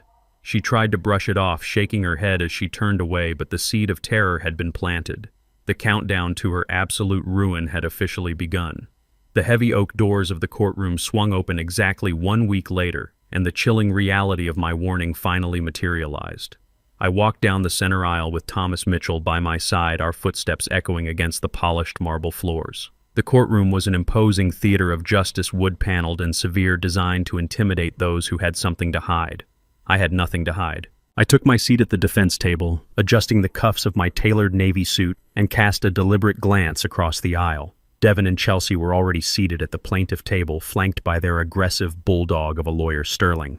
Chelsea looked radiant, dressed in a conservative but obviously expensive designer dress, playing the role of the exhausted, heartbroken daughter-in-law to absolute perfection. She actually took my bait. Sitting directly behind her in the front row of the gallery, serving as character witnesses for the plaintiff, were her parents, Robert and Diane. They had come to the courthouse expecting to witness a swift, sanitized legal victory. They sat with impeccable posture, their faces radiating a toxic mixture of aristocratic pity and undeniable superiority. They looked at me as if I were a tragic, broken animal that needed to be put down for the good of the herd. They had come to testify to their son-in-law's upstanding moral character and their daughter's selfless devotion to my medical care. I looked directly at Robert, offering him a brief, polite nod. He did not return the gesture, simply turning his head away with a look of mild disgust. Chelsea caught my eye and offered a tight, victorious smirk. She truly believed the theater she had orchestrated was foolproof. She had no idea that she had just invited her parents to the front row of her own spectacular execution. The judge, a stern, no-nonsense magistrate named Honorable Davis, struck his gavel and called the hearing to order. Sterling immediately seized the floor, launching into a theatrical, highly rehearsed opening statement. He paced in front of the judge's bench, weaving a tragic fictional narrative about my sudden and devastating cognitive decline. He brandished the fraudulent medical declaration signed by Dr. Thorne, waving it in the air like undeniable gospel. "Your Honor, we are here today to save a man from himself," Sterling proclaimed, his voice dripping with manufactured sorrow. Oscar Rollins was once a brilliant auditor, a man of numbers and logic. But age is a cruel thief. Today he is a danger to his own estate, hemorrhaging cash, experiencing severe paranoid delusions, and isolating himself from the very family trying to save his life. Devin, my own son, actually lowered his head and wiped a phantom tear from his eye. It was a nauseating display. Sterling went on, detailing how my refusal to sell my house was an irrational symptom of advanced dementia, and how a conservatorship was the only legal mechanism to ensure I received the round-the-clock psychiatric care I desperately needed. He finished his opening statement with a dramatic sigh, returning to his seat as Robert and Diane nodded in solemn agreement from the gallery. The judge turned to our table. "Mr. Mitchell, does the defense have an opening statement?" Thomas stood up slowly, buttoning his suit jacket. He did not pace. He did not raise his voice. He radiated the lethal, absolute calm of an apex predator. "Your Honor, the petitioner's entire case is built on a foundation of perjury, medical fraud, and desperate financial extortion," Thomas stated cleanly. "My client does not suffer from dementia. We have submitted Exhibit A, a comprehensive 4-hour psychiatric evaluation conducted just 5 days ago by Dr. Gregory Vance, the chief forensic psychiatrist for the State Medical Board. Dr. Vance concluded that Mr. Rollins possesses exceptional cognitive acuity and 0 signs of mental decline." Sterling shot out of his chair, shouting an objection, but the judge waved him down, deeply intrigued by the heavy credentials of our medical expert. Thomas continued, his voice turning ice cold. "Furthermore, Your Honor, my client is not isolating himself from a loving family. He is actively defending his estate from 2 individuals who are attempting to use this court to facilitate a massive criminal theft." Sterling slammed his hand on the plaintiff's table. "Objection, Your Honor. This is baseless slander. Counsel is making outrageous accusations without a single shred of proof." Thomas did not even look at Sterling. He kept his eyes locked respectfully on the judge. "We have absolute proof, Your Honor. We request the court's permission to submit and play 2 digital exhibits captured legally within the confines of my client's private residence, which will immediately demonstrate the true motive behind this conservatorship petition." The judge, clearly sensing the gravity of the shift in the room, granted permission over Sterling's frantic, stuttering objections. Thomas connected a secure tablet to the large flat-screen monitor mounted on the courtroom wall. The screen flickered to life, displaying the high-definition, time-stamped security footage from my living room. Devin and Chelsea stared at the monitor, their initial confusion morphing into sudden, paralyzing terror as they recognized the interior of my home. The video played. Chelsea appeared on the screen, using her stolen spare key to lead the sleazy real estate flipper into my sanctuary. Her voice rang out through the courtroom speakers, crisp, loud, and undeniably cruel. "Tell your cleanup crew to trash everything in the guest rooms," the digital Chelsea ordered. "We will keep the mahogany desk and the dining set. Everything else goes straight to the dumpster." The video showed her walking right up to the camera, fixing her lipstick in the reflection of my clock. "Do not worry about the current owner," her voice echoed off the wood-paneled walls. "The old man is about to go to a mental asylum. Get the selling papers ready. I want this place listed and gutted by the end of next week." Sterling turned the color of ash. Devin looked like he had stopped breathing entirely. Thomas did not give them a single second to recover. He immediately switched the file and played the audio recording from my home office. Devin's voice filled the silent courtroom, his tone shifting from sweet manipulation to aggressive blackmail. "You sign the house over to Chelsea and me," voluntarily, Devin's recorded voice demanded. "Do that, and I will call my lawyer right now to withdraw the conservatorship petition. No court, no public scandal, no embarrassing medical records exposed." The audio captured the raw, undeniable sound of a son extorting his own father, using a fraudulent mental health petition as a loaded weapon to steal real estate. The crisp, undeniable audio faded out, leaving a suffocating, heavy silence in its wake. The narrative of the weeping, devoted son and the heartbroken, loving daughter-in-law had been completely incinerated in less than 3 minutes. I slowly turned my head to look at the gallery behind the plaintiff's table. Robert and Diane were practically glued to their wooden benches. The aristocratic superiority that had defined their posture just moments ago had shattered into a million irreparable pieces. Diane's face was completely drained of color, her mouth slightly open in sheer, unadulterated horror as she stared at the back of her daughter's head.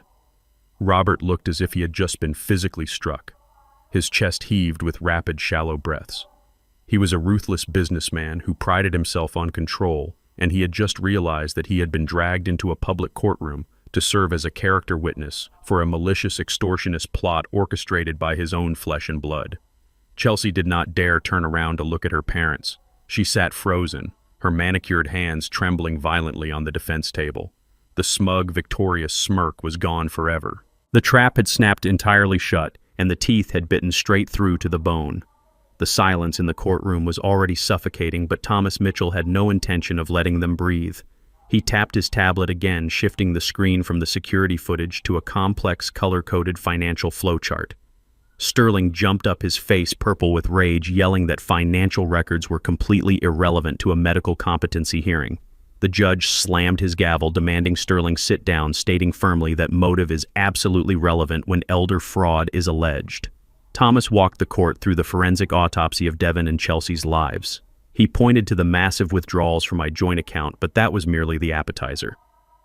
The main course was a series of dummy corporations and fake vendor invoices directly linked to the acquisitions department of Robert's real estate development firm. The digital arrows on the screen traced hundreds of thousands of corporate dollars flowing out of Robert's company, funneling straight into offshore sports betting syndicates and high-stakes VIP casino accounts registered exclusively to Chelsea Rollins. The total sum of the embezzlement sat glowing in bright red at the bottom of the screen: $500,000. Thomas explained with surgical precision that Robert's firm was facing its mandatory end-of-year audit in less than a month. Devon was staring down a federal wire fraud indictment. My 4-bedroom house sitting securely in a highly gentrified neighborhood was the only unencumbered asset they could quickly liquidate to replace the stolen corporate funds before the federal auditors arrived. The judge turned his heavy gaze toward me. He asked if I wished to make a sworn statement on the record. I stood up, buttoned my jacket, and walked to the witness stand. I placed my hand on the Bible, swore to tell the truth, and sat down. I did not look at my lawyer. I did not look at the gallery. I looked directly into the eyes of the judge. I am 69 years old. I began, my voice carrying the steady, unyielding weight of a man who has spent 4 decades hunting corporate criminals. I retired as a senior independent financial auditor. I know the anatomy of a failing balance sheet, and I know the desperate, destructive lengths people will go to when the math no longer adds up. I turned my head slowly, locking my eyes onto my son. Devon flinched, shrinking into his expensive, unpaid suit. Chelsea was staring at her lap, her entire body shaking. They did not file this petition because I forgot a doctor's appointment or because I fainted from low blood sugar. I stated the words ringing clear across the silent room. They are not asking for a conservatorship because I am sick. They are asking for a conservatorship because they are thieves trying to avoid going to prison. I pointed a steady finger at the glowing financial chart still displayed on the monitor. They stole $50,000 from my emergency savings, and when that was not enough to cover her gambling debts, my son decided to rob his own father-in-law. They knew they were trapped. They knew the corporate auditors were coming next month. They needed a massive, untraceable cash injection to put the money back before the federal authorities were alerted. My home was their only escape route. But because I refused to sell the sanctuary I built with my late wife, they decided the easiest solution was to bribe a doctor, declare me mentally incompetent, lock me in a psychiatric ward, and auction off my life to the highest bidder. This entire hearing is not a medical intervention. It is a calculated, premeditated crime scene. The naked truth hung in the courtroom air, stripping away every last illusion of family loyalty or medical concern. The judge looked at the fabricated medical report on his desk, then up at the staggering evidence of embezzlement displayed on the monitor. His face hardened into an expression of absolute disgust. He turned his attention to Sterling, who was completely silent. The aggressive bulldog lawyer was already sliding his legal pads into his briefcase, realizing he had been used to facilitate a massive fraud and was now desperately trying to distance himself from the radioactive fallout of his own clients. Does the petitioner have any actual verifiable medical evidence to refute this defense? The judge demanded, his voice sharp like a whip. Sterling slowly stood up, refusing to look at Devon or Chelsea. "No, Your Honor. In light of these unexpected exhibits, the petitioner formally withdraws the request for conservatorship." The judge did not just accept the withdrawal. He leaned forward, his eyes burning with judicial fury. "You do not get to simply withdraw from a fraud of this magnitude, counselor," the judge snapped. "This court does not take kindly to being weaponized for financial extortion. The emergency petition for conservatorship is denied with extreme prejudice. My medical rights, my financial autonomy, and my physical freedom were officially preserved." The gavel had not yet fallen, but the judge was not finished. Furthermore, the judge continued, his voice ringing with absolute authority. "I am ordering the court clerk to immediately forward all digital recordings, financial forensic reports, and the allegedly falsified medical declaration by Dr. Thorne directly to the district attorney's office and the state medical board. If this evidence holds up, you two will be facing charges for perjury, elder abuse, and conspiracy to commit fraud." Devon let out a weak, pathetic sob, burying his face in his trembling hands. Chelsea stared straight ahead, completely catatonic, her breathing shallow and ragged. They had walked into this courthouse expecting to walk out with the keys to my entire estate. Instead, they were walking out straight into the crosshairs of a criminal indictment. But the impending legal consequences were no longer their most immediate problem. The sound of heavy, rapid breathing came from the front row of the gallery. I looked over and saw Robert standing up. His face was a terrifying shade of crimson. The realization that his own son-in-law had systematically embezzled $500,000 from his legacy and that his daughter had gambled it away in illegal casinos completely shattered his aristocratic composure. He did not care about the armed bailiffs. He did not care about the strict decorum of the court. Robert let out a deafening, furious roar that echoed off the high ceilings. He lunged forward, vaulting over the low wooden partition separating the gallery from the plaintiff's table. He grabbed Devon by the collar of his suit, violently yanking him out of his heavy oak chair. "You stole from me!" Robert screamed, his voice raw with pure, unrestrained rage. "You stole from my company. You are a dead man." The courtroom erupted into absolute chaos. Devon shrieked in terror, desperately trying to pry Robert's hands off his throat as he was slammed backward against the table. Chelsea screamed for her father to stop, but Diane grabbed her daughter's arm, pulling her back with a look of pure, unadulterated revulsion. The judge slammed his wooden gavel repeatedly against the sounding block, the sharp cracking noise cutting through the shouting, demanding order as the armed bailiffs rushed the floor to rip the men apart. The armed bailiffs finally managed to pry Robert's hands from Devon's neck, shoving the two men apart with sheer physical force. The judge's gavel continued to crack like gunfire against the sounding block, ordering the courtroom cleared immediately to prevent a full-scale riot. Thomas and I calmly packed our documents into our briefcases, watching the chaotic, violent exodus. Out in the expansive marble hallway of the courthouse, the tension had not dissipated. It had merely found a wider, more dangerous arena. I stepped through the heavy double doors just in time to witness the absolute climax of Robert's aristocratic fury. He had broken free from his wife's grasp, his face still flushed, a terrifying shade of purple. Devon, straightening his torn suit collar and gasping for air, foolishly tried to offer an explanation. He raised his hands in a pathetic gesture of surrender, stammering about misunderstandings and temporary cash flow issues that he promised to resolve. Robert did not want to hear a financial presentation from the man who had just gutted his legacy. With a sudden explosive pivot, Robert planted his feet and delivered a devastating bare-knuckled punch directly into Devon's face. The sound of bone crunching against bone echoed loudly down the corridor. Devon's head snapped back violently and he crumpled to the hard marble floor, blood instantly pouring from his shattered nose. He groaned, clutching his face, looking up at his father-in-law with wide, terrified eyes. Robert stood over him, his chest heaving, his fists clenched so tightly his knuckles were white. "You are not just fired," Robert roared, his voice trembling with a rage that had completely consumed his tailored composure. "I am driving straight from this courthouse to the regional headquarters of the Federal Bureau of Investigation. I am handing them every ledger, every hard drive, and every fake vendor invoice you ever touched. You are going to rot in a federal penitentiary for the rest of your pathetic life." Devon spat blood onto the pristine floor, looking desperately toward his wife for a lifeline. He expected the woman he had committed federal crimes for to drop to her knees and defend him against her father. Instead, Chelsea took a deliberate step backward, physically distancing herself from the bleeding man on the ground. The survival instinct of a cornered narcissist is a terrifying thing to witness. She looked at her father, her eyes wide and pleading, and instantly threw her husband under the bus. It was all his idea. Chelsea cried out, her voice shrill and desperate as she pointed an accusing finger at Devon. I did not know he was stealing from the company. He told me the money was from his annual bonuses. I am a victim here, Dad. He lied to me to fund his own sick ambitions.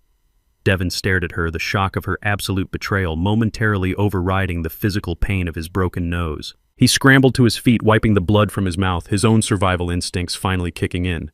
You lying parasite, Devon screamed, his voice cracking with pure hysteria. I stole that money to pay off the Russian bookies who were threatening to break your legs. You blew $500,000 on underground baccarat, and you have the nerve to call yourself a victim. You orchestrated this whole conservatorship scam. You told me to forge the doctor's signature. Their vicious screaming match intensified, echoing down the courthouse corridor. They tore into each other like starving wolves, exposing every illicit gambling debt, every forged signature, and every dirty secret they had kept hidden for years. What they failed to realize in their blind panic was that the double doors to the main lobby had opened. A swarm of local journalists and legal reporters initially tipped off about a high-profile elder fraud case involving a prominent real estate family had flooded the hallway. Camera flashes erupted like strobe lights. Digital recorders and microphones were thrust forward, capturing every venomous accusation. Chelsea screamed obscenities at Devon, slapping his chest, while Devon shouted back, detailing exactly which underground casino she frequented. They were publicly crucifying each other on the evening news. The pristine, upper-class image they had so desperately tried to maintain was currently bleeding out on the courthouse floor, broadcast live to anyone with a smartphone. I stood a few feet away, watching the spectacular destruction of my only son and his toxic wife. A younger version of myself, the father who had worked 60 hours a week to buy Devon his first bicycle, might have stepped forward to intervene. That man might have felt a shred of pity for the bleeding, humiliated wreck standing in the flashing lights of the press. But that man had died the moment Devon forged a psychiatric hold to lock me in an asylum. I am an auditor. I balance ledgers. And today the accounts were finally settled. I adjusted the cuffs of my navy suit, picked up my leather briefcase, and began to walk down the center of the hallway. The crowd of reporters naturally parted, sensing the cold, unyielding authority radiating from my posture. I did not rush. I walked with the deliberate, measured stride of a man who had just successfully executed a flawless corporate takeover. As I passed the epicenter of the chaos, Devon suddenly lunged toward me, breaking away from Chelsea's frantic slapping. He grabbed the sleeve of my jacket, his bloody hands leaving a dark, rusty stain on the fine wool. Dad, please, Devon sobbed, his face a grotesque mask of blood, tears, and absolute terror. You have the trust fund. You have the cash from the house. You have to help me. They are going to lock me in a federal cage. I am your son. Please tell them it is a misunderstanding. Give Robert the money. Save me. I stopped walking. I did not pull my arm away. I slowly turned my head and looked down at the pathetic, ruined creature begging for his life. My expression was completely devoid of anger, sadness, or mercy. It was the blank, terrifying stare of a judge delivering a lethal sentence. I warned you, Devon. I said, my voice barely above a whisper, yet sharp enough to cut through the chaotic noise of the journalists. I told you that you were burning your own house down to keep your pride warm. Now you get to sit in the ashes. I smoothly detached his bloody hand from my sleeve, letting his arm drop lifelessly to his side. I did not look back at Chelsea, who was now screaming at the camera crews to stop filming. I did not look at Robert, who was furiously dialing his corporate attorneys. I simply continued walking down the marble corridor, leaving the wreckage of their lives entirely behind me. Thomas Mitchell walked silently beside me, his briefcase in hand, a look of profound respect etched on his face. We pushed through the heavy revolving doors of the courthouse and stepped out into the crisp, bright afternoon air. The sprawling city moved around us, completely indifferent to the financial massacre that had just occurred inside. A yellow taxi was idling by the curb. I shook Thomas's hand, a firm, silent acknowledgement of a battle flawlessly executed. I opened the rear door of the cab and slid onto the worn leather seat. The driver, an older man with graying hair, glanced at me through the rearview mirror. He took in my tailored suit, the slight trace of blood on my sleeve, and the absolute calm resting on my face. "Where to, sir?" the driver asked, pulling the meter lever down. I leaned back against the headrest, closing my eyes for the first time in what felt like months. I let out a long, slow breath, feeling the last remaining ounces of tension drain from my shoulders. "Take me home," I said, my voice steady and light. The storm has passed. The storm of their own making, however, was just beginning to make landfall. The week following the courthouse spectacle was the most profoundly peaceful 7 days I had experienced in years. I spent my mornings tending to the small garden in my backyard and my afternoons reading in my armchair, entirely unbothered by ringing phones or sudden aggressive knocks at my door. But while I was enjoying the quiet sanctuary of my home, a financial guillotine was dropping on Devon and Chelsea. The wheels of justice, especially when greased by the fury of a betrayed billionaire like Robert, turn with terrifying speed. By Tuesday morning, the banking institutions had officially declared war. Federal investigators had flagged every single checking, savings, and investment account bearing my son or daughter-in-law's names. The freeze was absolute and merciless. Thomas Mitchell called me briefly to confirm that the asset seizure had been executed flawlessly. He painted a pathetic picture of Devon standing at a grocery store checkout lane, his hands shaking as his premium credit cards were declined one after another. He had frantically tried to log into his banking applications on his phone, only to find his access permanently revoked. Chelsea had apparently tried to withdraw cash from a secondary account she thought was hidden from her father, only to have the automated teller machine swallow her card and display a glaring fraud alert. They had absolutely no access to liquid cash. They could not buy groceries, put gas in their luxury vehicles, or pay the hefty retainer for the criminal defense attorneys they so desperately needed. The illusion of their wealthy, untouchable lifestyle evaporated overnight, leaving them completely paralyzed in a digital financial desert. The frozen accounts were merely the opening salvo. Robert was a man who built his real estate empire on unapologetic ruthlessness, and he applied that exact same corporate brutality to his own flesh and blood. On Thursday, his company's legal department filed a massive civil lawsuit against Devon for corporate embezzlement, breach of fiduciary duty, and gross fraud.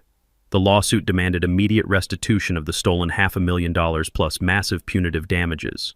But Robert knew Devon did not have the cash, so he went after the only tangible asset they possessed.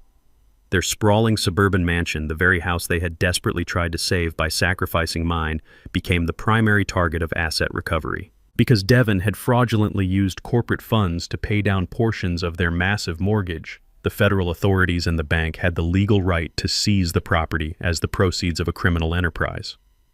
On Friday afternoon, a convoy of federal marshals and bank representatives arrived at their pristine gated neighborhood.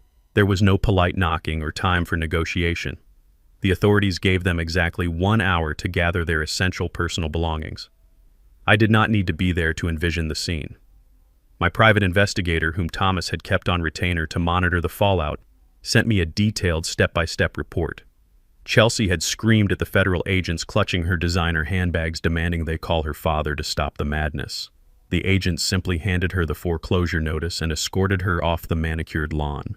Heavy steel padlocks were installed on the custom mahogany front doors. Bright neon yellow seizure notices were plastered across the large bay windows, broadcasting their total financial ruin to the entire affluent neighborhood. They were stripped of their sanctuary, locked out of their own home, and forced to stand on the sidewalk with nothing but a few hastily packed suitcases.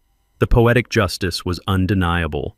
The people who had confidently planned to throw me into a state-run psychiatric ward and gut my home were now officially homeless, watching their own estate being repossessed by the very institutions they had tried to defraud.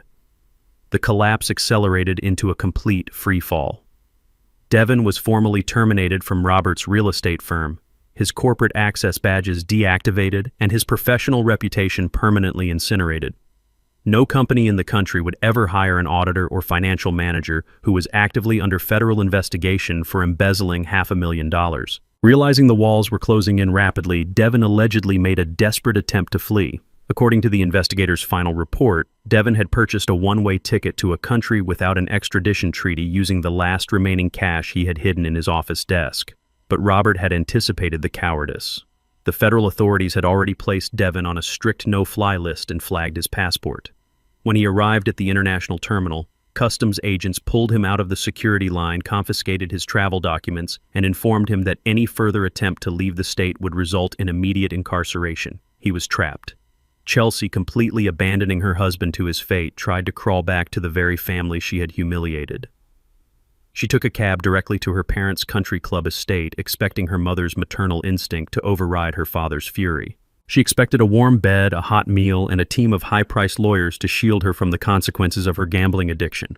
Instead, she was met by armed private security guards at the heavy iron gates. Robert and Diane refused to even let her step foot on the driveway. Diane, who just a week ago had sat in my dining room pretending to be the epitome of aristocratic grace, had officially disowned her daughter.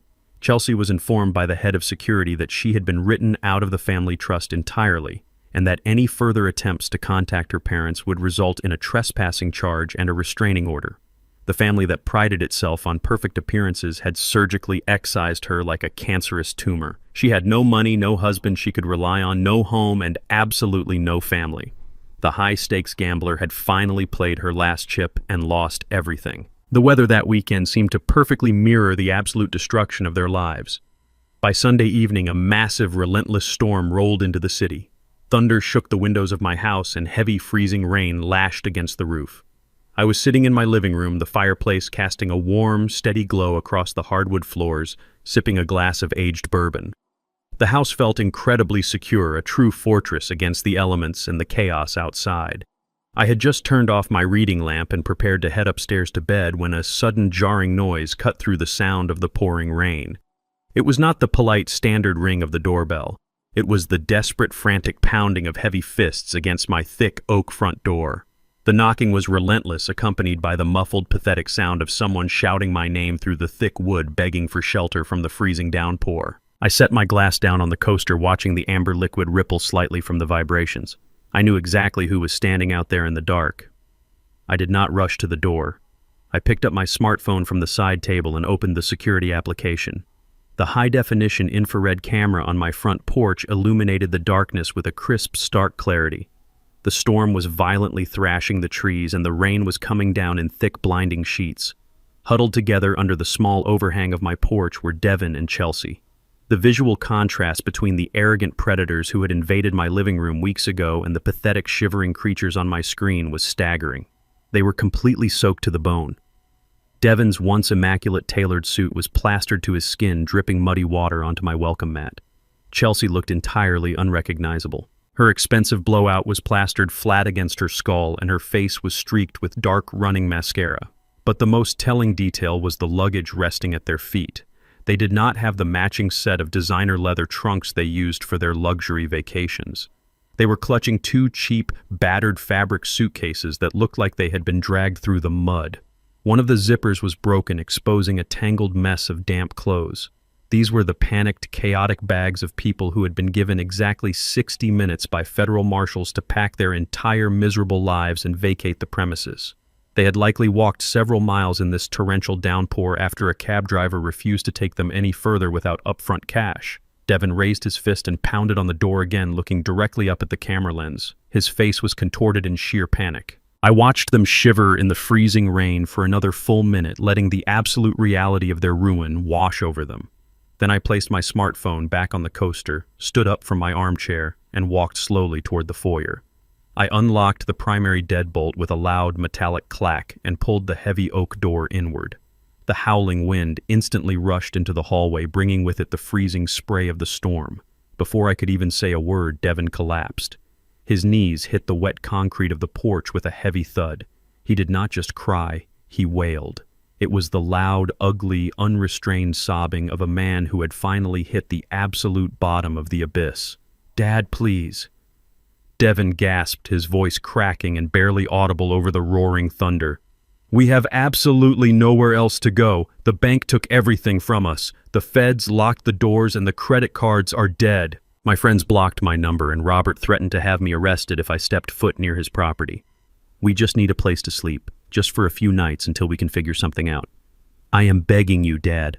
I am so sorry for everything I did to you. Please do not leave us out here in the freezing rain."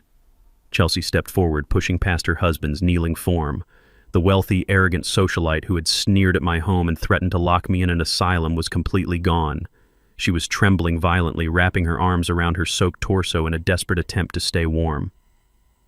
"Oscar, please listen to us," Chelsea pleaded, her teeth audibly chattering as the freezing wind whipped her wet hair across her face. "I know what we did was unforgivable.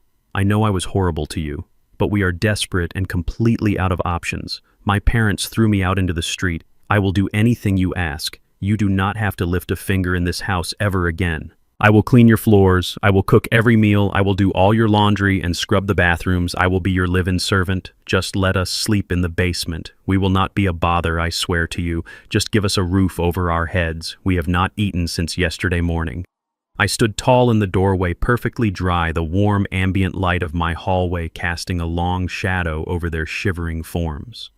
I looked down at my son still kneeling in the puddles of rainwater, and at his wife offering to trade her remaining dignity for a basement floor. I felt a fleeting, microscopic flicker of paternal instinct, the deep-seated urge to shelter my child from a storm. But the cold, calculated logic of a seasoned auditor immediately extinguished that spark. If I let them in, I would be welcoming parasites back into the host organism. I remembered the fraudulent medical report they paid a corrupt doctor to sign. I remembered the police arriving at my door to drag me away in a psychiatric hold based on their vicious lies. I remembered the $500,000 embezzled to fund illegal baccarat tables. Compassion is a currency, and they had permanently bankrupted my reserves. I am not your savior, Devon, I said, my voice cutting through the howling wind with absolute chilling detachment. I am the man you actively tried to destroy.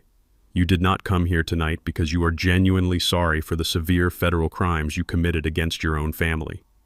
You came here because the government locked your bank accounts, your rich father-in-law disowned you, and every other parasitic avenue of survival has been permanently severed. You are only apologizing because you got caught and because you are cold.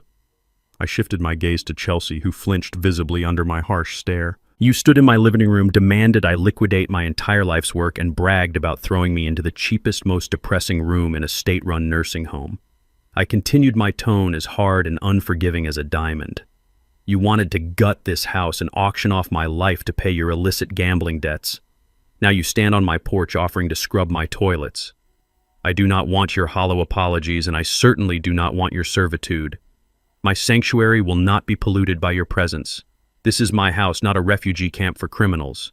Devon reached out with a trembling wet hand, trying to grab the fabric of my trousers. Dad, please, you cannot just shut the door on us. We will freeze out here in the dark. Where are we supposed to go? I looked down at him, my expression completely void of mercy or hesitation. I took a deliberate step back into the warmth of my foyer and looked them both dead in the eyes. I delivered the exact same words I had spoken to them on that Tuesday morning when they first invaded my home to demand my life savings. Why do you not go back to your mansion? I did not wait for the realization to wash over their faces. I did not stay to listen to Devon's renewed screams or Chelsea's desperate sobbing.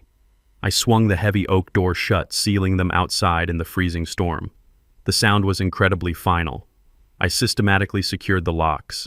Click, click, click. I engaged all 3 deadbolts, reinforcing the impenetrable barrier between my peace and their self-inflicted ruin. I turned my back to the door, walked calmly into the living room, picked up my glass of aged bourbon, and sat back down in my armchair, listening to the soothing crackle of the fireplace. Exactly 1 month after that torrential storm, the final gavel fell on my son's freedom. The federal authorities do not operate on emotion. They operate on a strict bureaucratic timeline, and their audit of Robert's real estate firm was exhaustive. Thomas Mitchell called me on a brisk Tuesday morning with the official update. The Federal Bureau of Investigation had formally indicted Devon Rollins. They arrested him at a cheap motel on the outskirts of the city, dragging him out in handcuffs just as the sun came up. The charges were staggering: wire fraud, corporate embezzlement, forging official signatures, and grand larceny. Because of his documented attempt to flee the country through the international terminal a few weeks prior, the federal judge categorically denied him bail. My son was labeled a severe flight risk. He was remanded to a federal holding facility, trading his tailored suits for a standard-issue orange jumpsuit. Thomas forwarded me the public indictment records. Reading through the sterile legal phrasing of Devon's crimes brought a chilling sense of closure. He was staring down a mandatory minimum sentence of 10 to 15 years in a federal penitentiary. The fast-talking, arrogant manager who had casually threatened to institutionalize his own father was now locked in an 8x10 concrete cell, entirely stripped of his autonomy. There would be no clever lawyer to save him, and certainly no billionaire father-in-law to post his bond. Robert had unleashed the full might of his corporate legal team to assist the prosecution, ensuring that Devon would be buried under a mountain of irrefutable evidence. Chelsea, realizing that the ship was resting at the bottom of the ocean, made one final desperate maneuver to salvage herself. She officially filed for divorce. Her filing was a pathetic attempt to sever her legal ties to Devon's criminal enterprise and shield herself from the financial fallout. She requested emergency spousal support and petitioned the court to force her parents to reinstate her trust fund. The judge dismissed her requests with extreme prejudice. You cannot extract alimony from a man sitting in a federal holding cell with frozen assets, and no court in the country can force a private citizen like Robert to hand his wealth over to a daughter who actively defrauded his company. Chelsea was completely cut off. The private investigator Thomas, kept on retainer, sent me one final dossier detailing her current living situation. The reality of her downfall was almost difficult to comprehend. The woman who had sneered at my antique furniture and casually planned to auction off my life was now entirely destitute. With no resume, no references, and her name permanently associated with a high-profile corporate embezzlement scandal, she was utterly unhireable in the corporate world. Chelsea was forced to take a minimum-wage job working the graveyard shift at a greasy 24-hour fast food diner right off the interstate. Her primary responsibility was not managing accounts or attending country club galas. It was scrubbing the public restrooms. The investigator included a single photograph. Chelsea was wearing a stained polyester uniform holding a mop bucket, her face gaunt and exhausted. Her glamorous lifestyle had been replaced by the smell of cheap frying oil and industrial bleach. She lived in a dingy pay-by-the-week motel a few miles from the highway, entirely alone, counting her tips just to afford her weekly rent. The high-stakes gambler had lost everything and was now paying off her massive karmic debt one dirty floor at a time. Sitting in my silent home office reading that final report, I placed the file down and took a deep breath. For a brief, agonizing moment, the cold armor of the auditor cracked and the fragile heart of a father bled through. I closed my eyes and pictured Devon as a 7-year-old boy running through the sprinklers in the backyard, his laughter echoing through the humid summer air. I remembered teaching him how to ride a bicycle, holding the seat to keep him steady. A heavy, suffocating wave of sorrow washed over me. I questioned my own rigidity. I wondered just for a fleeting second if I should have paid the stolen $50,000 to the corporate accounts. I wondered if I should have absorbed the blow to save my only child from a federal cage. The paternal instinct to protect is a deeply ingrained biological flaw, and it whispered that I had been too ruthless. But then my eyes opened and my gaze fell upon the mahogany table where they had thrown those red foreclosure notices. The auditor's logic, honed over 4 decades of analyzing human deception, surged back to the surface, immediately extinguishing the irrational guilt. Empathy is a lethal liability when dealing with predators. I remembered the fraudulent psychiatric evaluation. I remembered the police arriving at my door ready to drag me away in a straitjacket based on their vicious lies. I remembered Chelsea measuring my living room to sell my sanctuary. If I had shown even a fraction of the weakness I was feeling now, they would not have hesitated to destroy me. If I had paid their debts, they would have simply found another reason to bleed me dry. I would be the one locked in a sterile state-run medical facility, right now heavily medicated and stripped of my basic human rights, while they sipped champagne in my gutted home. Brenda had been right all along. I did exactly what I had to do to survive. I stood up from my desk, leaving the investigator's file behind, and walked into my living room. The space was quiet and secure, but the walls still held the invisible stains of their invasion. I could still see Chelsea standing by the fireplace, adjusting her lipstick while plotting my demise. I could still hear Devon's desperate extortionist threats echoing off the plaster. I decided I did not want to live inside a museum of their betrayal. I pulled out my phone and dialed a highly rated local contracting company. I ordered a complete cosmetic overhaul of the entire ground floor. I wanted contractors in the house by Monday morning. I instructed them to strip the old wallpaper sand down the trim and repaint the entire living room in a warm, vibrant shade of ivory. I wanted the sterile, tense atmosphere permanently erased. When the smell of fresh, clean paint finally filled the air, it would overwrite the lingering memory of their arrogance. The house had protected me, and now it was time to give it a fresh start, entirely cleansed of the ghosts who had tried to steal it. 6 months slipped by with the quiet, comforting rhythm of a life thoroughly reclaimed. The fresh ivory paint in my living room had fully cured, and with it the lingering shadows of the winter storm and the suffocating presence of betrayal had permanently vanished from my sanctuary. I had settled into a peaceful routine completely untroubled by the frantic legal battles or the desperate financial scheming that had once threatened to consume me. It was a crisp, clear Tuesday afternoon in late autumn. I decided to take my vintage sedan for a long drive out towards the county line, simply enjoying the deep hum of the engine and the vibrant fiery colors of the changing leaves. I was miles away from my gentrified neighborhood, cruising through a forgotten stretch of the suburbs where modern industrial parks gave way to sparse, dusty commercial strips. The fuel gauge on my dashboard dipped below a quarter tank, prompting me to pull off the main highway. I steered my car into the cracked concrete lot of a rundown independent gas station. It was a desolate place featuring flickering fluorescent canopy lights and a row of outdated, weather-beaten pumps. I parked my car, popped the gas cap, and stepped out into the cool breeze. The air smelled strongly of diesel fuel and damp asphalt. It was the kind of isolated, transient place where people only stopped because they had absolutely no other choice. I inserted my credit card into the reader and waited for the transaction to process, my mind comfortably blank and completely at ease. As the fuel pump clicked and began filling my tank, my attention drifted to a figure working diligently at the adjacent island. A gas station attendant was hunched over the massive hood of a mud-splattered pickup truck, vigorously scrubbing the windshield with a squeegee and a bucket of soapy water. The worker was dressed in a highly unflattering, poorly fitting uniform. The stiff royal blue polo shirt was heavily wrinkled and stained with dark streaks of grease paired with baggy khaki trousers that dragged carelessly against the wet pavement. I watched the attendant stretch awkwardly to reach the center of the heavy glass, clearly unaccustomed to the grueling physical demands of manual labor. The driver of the truck, a burly man in a plaid shirt, barked an impatient order from the driver's seat, gesturing aggressively for the attendant to clean a missed spot near the rearview mirror. The worker flinched visibly, nodded submissively, and quickly attacked the glass again with frantic, uncoordinated swipes. The attendant turned her head to dip the squeegee back into the bucket, and the harsh overhead fluorescent light caught her profile. My grip on the fuel nozzle tightened. It was Chelsea. The high society socialite who had once sneered at my antique furniture, flaunted her designer handbags, and threatened to lock me in a state-run psychiatric ward was now scrubbing dead bugs off a stranger's windshield for minimum wage. Her expensive salon-styled hair was shoved carelessly under a faded baseball cap bearing the gas station's cheap corporate logo.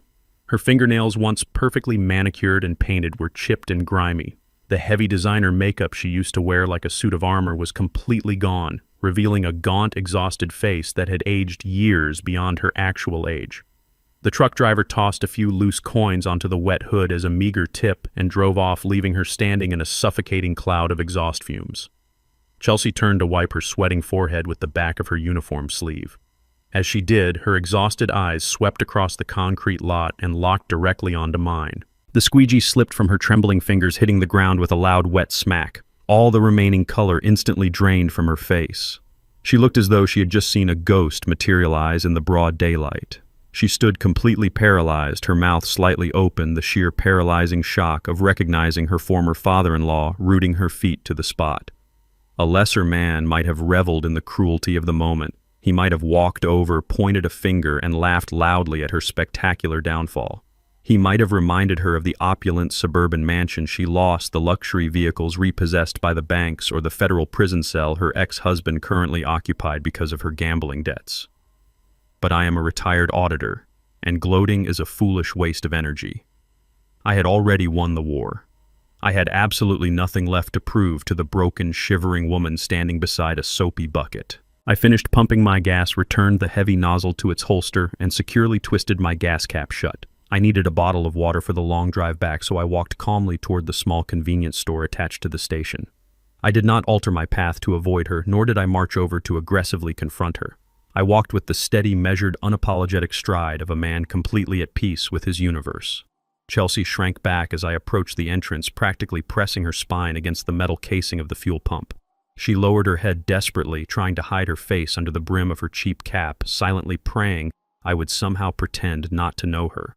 I stepped inside the dingy store, grabbed a cold bottle of mineral water from the humming refrigerator case, and walked to the cash register.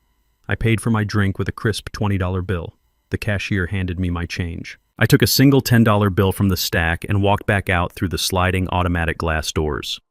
Chelsea was still standing exactly where I had left her, trembling slightly in the cool autumn breeze, gripping her dirty squeegee like a protective shield. I walked directly over to her pump. She squeezed her eyes shut, bracing her body for the verbal abuse, the harsh mockery, or the bitter insults she knew she fully deserved. Instead, I simply reached out and tucked the crisp $10 bill firmly under the handle of the windshield wiper fluid bucket resting on the concrete. I looked directly at her tired, defeated face. I did not smile, and I did not glare. I offered her the calm, detached truth. "Honest labor helps you sleep at night, Chelsea," I said, my voice steady, resonant, and completely devoid of malice. I turned my back on her, walked straight to my vintage sedan, and slid into the driver's seat. I started the engine, the smooth, powerful rumble of the motor breaking the heavy, awkward silence of the gas station lot. Through my rearview mirror, I watched the final, desperate remnants of Chelsea's arrogant facade shatter completely. The profound weight of my simple, quiet statement broke her in a way that shouting never could. She did not yell or curse at my departing car. She simply collapsed inward. She covered her face with her grease-stained hands and burst into violent, uncontrollable sobs right there on the oil-slicked concrete. It was the devastating, agonizing weeping of a person experiencing absolute, unadulterated humiliation. She had once believed that wealth and manipulation elevated her above the rest of the world, treating hard-working people with pure, unmasked contempt. Now, confronted by the very man she had tried to destroy, she was forced to swallow the bitter, inescapable reality of her own insignificance. My money, my home, and my dignity were entirely intact, while she was weeping over a $10 tip from the father-in-law she had tried to lock in a psychiatric ward. I shifted the car into drive and slowly pulled out of the parking lot, merging back onto the open highway. I did not look in the rearview mirror again. She belonged entirely to the past, and my road ahead was completely clear. I drove back to the city, the rhythmic hum of my vintage sedan grounding my thoughts. As I turned onto my street, the reality of my neighborhood's transformation struck me with renewed clarity. The gentrification that had been creeping in for years had finally reached its absolute peak. The corner where the old family-owned grocery store used to stand was now a towering complex of luxury lofts with floor-to-ceiling glass windows.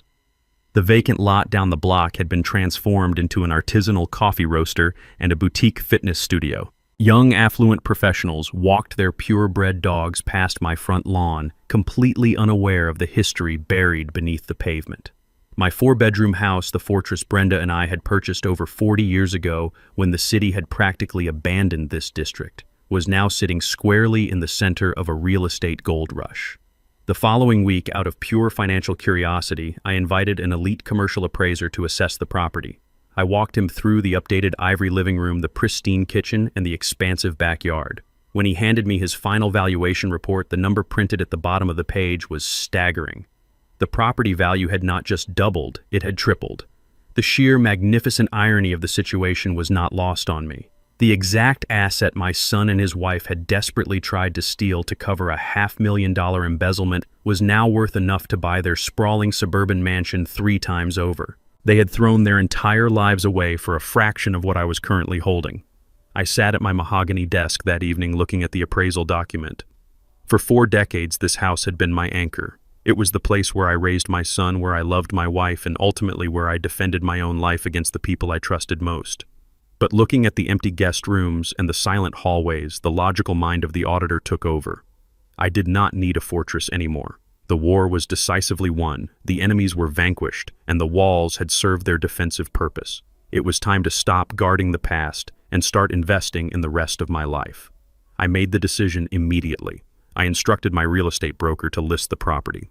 Because of the aggressive market demand, a bidding war erupted within 48 hours. Cash offers poured in from corporate developers desperate to secure the prime corner lot. I accepted the highest bid, a staggering sum that completely bypassed the traditional mortgage process.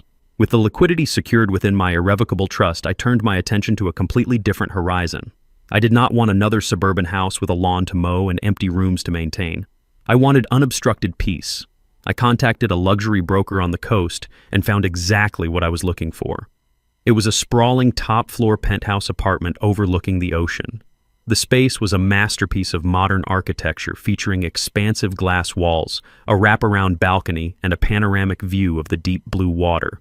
There were no stairs, no dense neighborhoods, and no uninvited guests.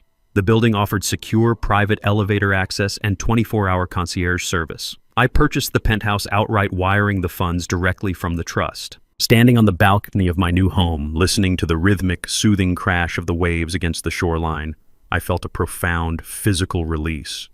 The heavy protective armor I had worn for the past year finally fell away. I was no longer a man preparing for an ambush. I was a man enjoying the ultimate reward of a life lived with absolute integrity. Even after purchasing the coastal penthouse in full, the financial windfall from the sale of my house left a massive multi-million-dollar surplus sitting in my trust accounts. An auditor despises idle capital. Money must have a purpose, a direction, and a designated yield. I poured a glass of bourbon, sat in my new oceanfront living room, and thought about Brenda. I thought about her unwavering moral compass, her fierce belief in education, and the stark reality that our own son had chosen the path of a thief instead of the path of a scholar. I could not change Devon's choices, but I possessed the power to change the trajectory of dozens of other young lives. I called Thomas Mitchell the very next morning. I instructed him to draft the founding charters for a massive educational endowment. We named it the Brenda Rollins Memorial Scholarship Fund. I seeded the foundation with the entire remaining surplus from the real estate sale. But I did not create a generic charity. I engineered it with laser-focused precision. The scholarship was exclusively designed for brilliant, underprivileged African-American students who were pursuing advanced degrees in forensic accounting, financial auditing, and corporate law. I remembered what it was like 50 years ago, a young black man trying to break into a predominantly white financial industry, fighting for every ounce of credibility and respect. I wanted to build an army of sharp, incorruptible minds. I wanted to fund the education of young men and women who would dedicate their careers to uncovering fraud, dismantling corporate theft, and bringing white-collar criminals to justice. Thomas executed the legal framework flawlessly. We partnered with 3 prestigious universities, establishing full-ride scholarships that covered tuition, housing, and professional certification exams. When the first cohort of 10 students was selected, I reviewed their application essays. Reading about their drive, their resilience, and their commitment to financial integrity brought tears to my eyes. My wealth was no longer a target for parasites. It had become a weapon for truth. Brenda's name would not be remembered through the failures of our son. It would be immortalized by the brilliant, unstoppable professionals who would carry her legacy forward. The official closing day for the sale of my old house arrived with a quiet, undeniable grace. I sat in a sleek, glass-walled conference room at the title company facing the corporate developers who had purchased my lot. The escrow agent placed the final stack of transfer documents in front of me, sliding a heavy silver pen across the polished table. I picked up the pen and looked down at the address printed on the legal deed. The address of my battles, my sorrows, and my ultimate victory. I did not feel a single ounce of hesitation or nostalgic regret. I signed my name with firm, deliberate strokes, legally handing over the keys. I placed the pen down and smiled. It was a deep, resonating smile that reached my eyes. The house had done its job perfectly. It had sheltered me when I was building my life, and it had protected me when that life was under attack. Its mission was finally complete, and so was mine. I stepped out of the expansive glass-walled living room and onto the sprawling wraparound balcony of my new penthouse. The cool evening ocean breeze immediately washed over my face, carrying the crisp, salty tang of the sea. It was a profound, cleansing wind, completely replacing the stale, suffocating air of the courtrooms, the lawyer offices, and the tense, toxic environment that had consumed my life for the past agonizing year. I held a heavy crystal glass in my right hand, filled with 2 fingers of a premium 20-year-old bourbon I had purposely saved for a moment of absolute victory, exactly like this. The amber liquid caught the fading golden light of the late afternoon sun. I took a slow, deliberate sip. The warmth of the bourbon traveled down my chest, a perfect, comforting burn that mirrored the fierce, undeniable satisfaction radiating through my entire being. Below me, the massive ocean waves crashed in a relentless, soothing rhythm against the shoreline, a sound of natural permanence that made the petty, malicious schemes of greedy humans seem incredibly small. Above, the sky was transforming into a magnificent, sprawling canvas of deep, bruised purples, vibrant oranges, and bleeding streaks of crimson. It was the kind of spectacular sunset that forces a man to pause and reflect on the immense, chaotic journey of his own existence. I leaned against the sturdy glass railing, looking out over the vast, uninterrupted horizon. There were no neighboring houses peering into my windows to judge my routines. There were no uninvited cars pulling into my driveway to demand my resources. There was only the endless ocean and the profound, absolute silence of a life wholly reclaimed. I had spent 4 decades of my career meticulously auditing the financial lives of massive corporations, searching for hidden discrepancies, phantom debts, and ugly truths. But the most grueling, devastating audit I ever conducted was the one forced upon my own family. I had successfully balanced my personal ledger. The debts of betrayal had been paid in full, and the toxic assets had been permanently liquidated. As the sun dipped lower, sinking silently below the water's edge, my thoughts turned to the complex, often dangerous concept of family. Society relentlessly conditions us to believe that blood ties are sacred, unbreakable bonds that must be preserved and honored at any physical or emotional cost. We are taught from a young age that being a parent means offering a blank check of infinite forgiveness, limitless financial resources, and unconditional surrender to our offspring. But my survival required me to completely dismantle that dangerous, romanticized fallacy. Blood does not automatically grant someone a lifelong, unquestionable VIP pass to your bank accounts, your sanity, or your sanctuary. Biology is merely a starting point. It is an introduction. What happens after that biological introduction is entirely dependent on character integrity and mutual respect. Respect cannot be demanded simply because a specific name is printed on a birth certificate. It must be actively earned through consistent, honorable actions and basic human decency. Devin and Chelsea believed that their status as my son and daughter-in-law gave them a permanent immunity from consequence. They arrogantly assumed my paternal love was a fatal weakness they could comfortably exploit to fund their illegal gambling habits and cover up their corporate embezzlement. They expected me to simply lie down and accept my own destruction because a father is supposed to sacrifice everything for his child. But true love, the kind of structured, responsible love Brenda and I tried to instill in our son, absolutely requires accountability. When a family member looks you in the eye, lies to your face, and plots your demise, they are no longer your family. They are a predator wearing a familiar, comforting mask. The exact moment Devin forged a psychiatric document to lock me in an asylum, he ceased to be the boy I raised. He became a hostile entity, a calculated threat to my very existence. I realized that clinging to the ghost of the son I wished he was would only guarantee my own execution.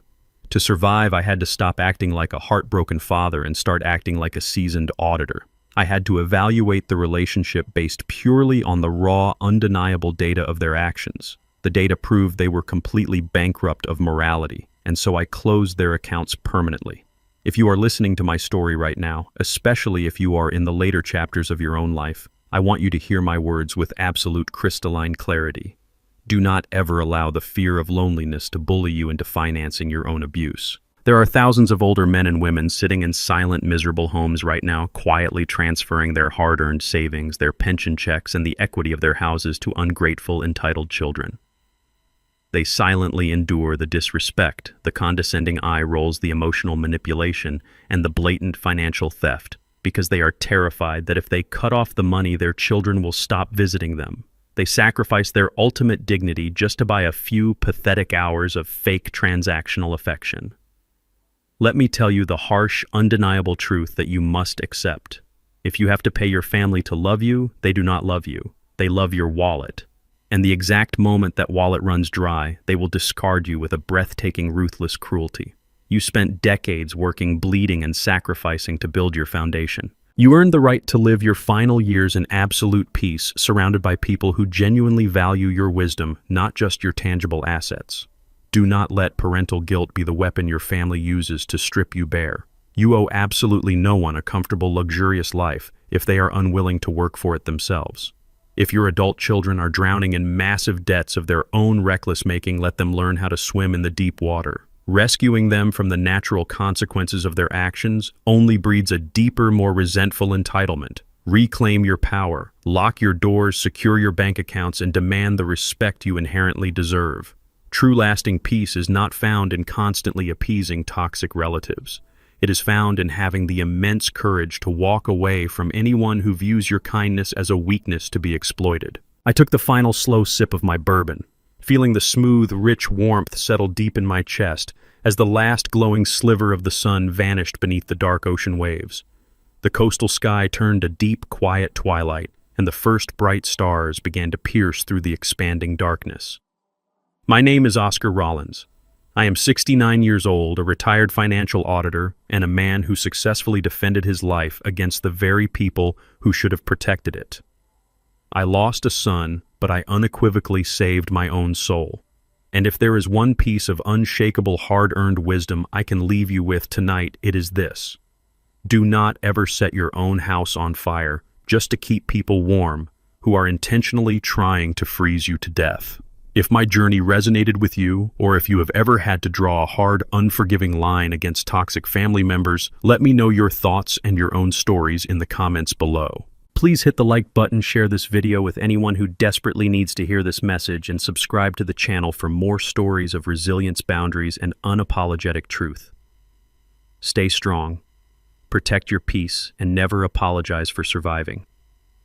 As I continue to watch the tide roll in and out beneath my balcony, the rhythmic crashing of the waves brings to mind a second, equally vital revelation.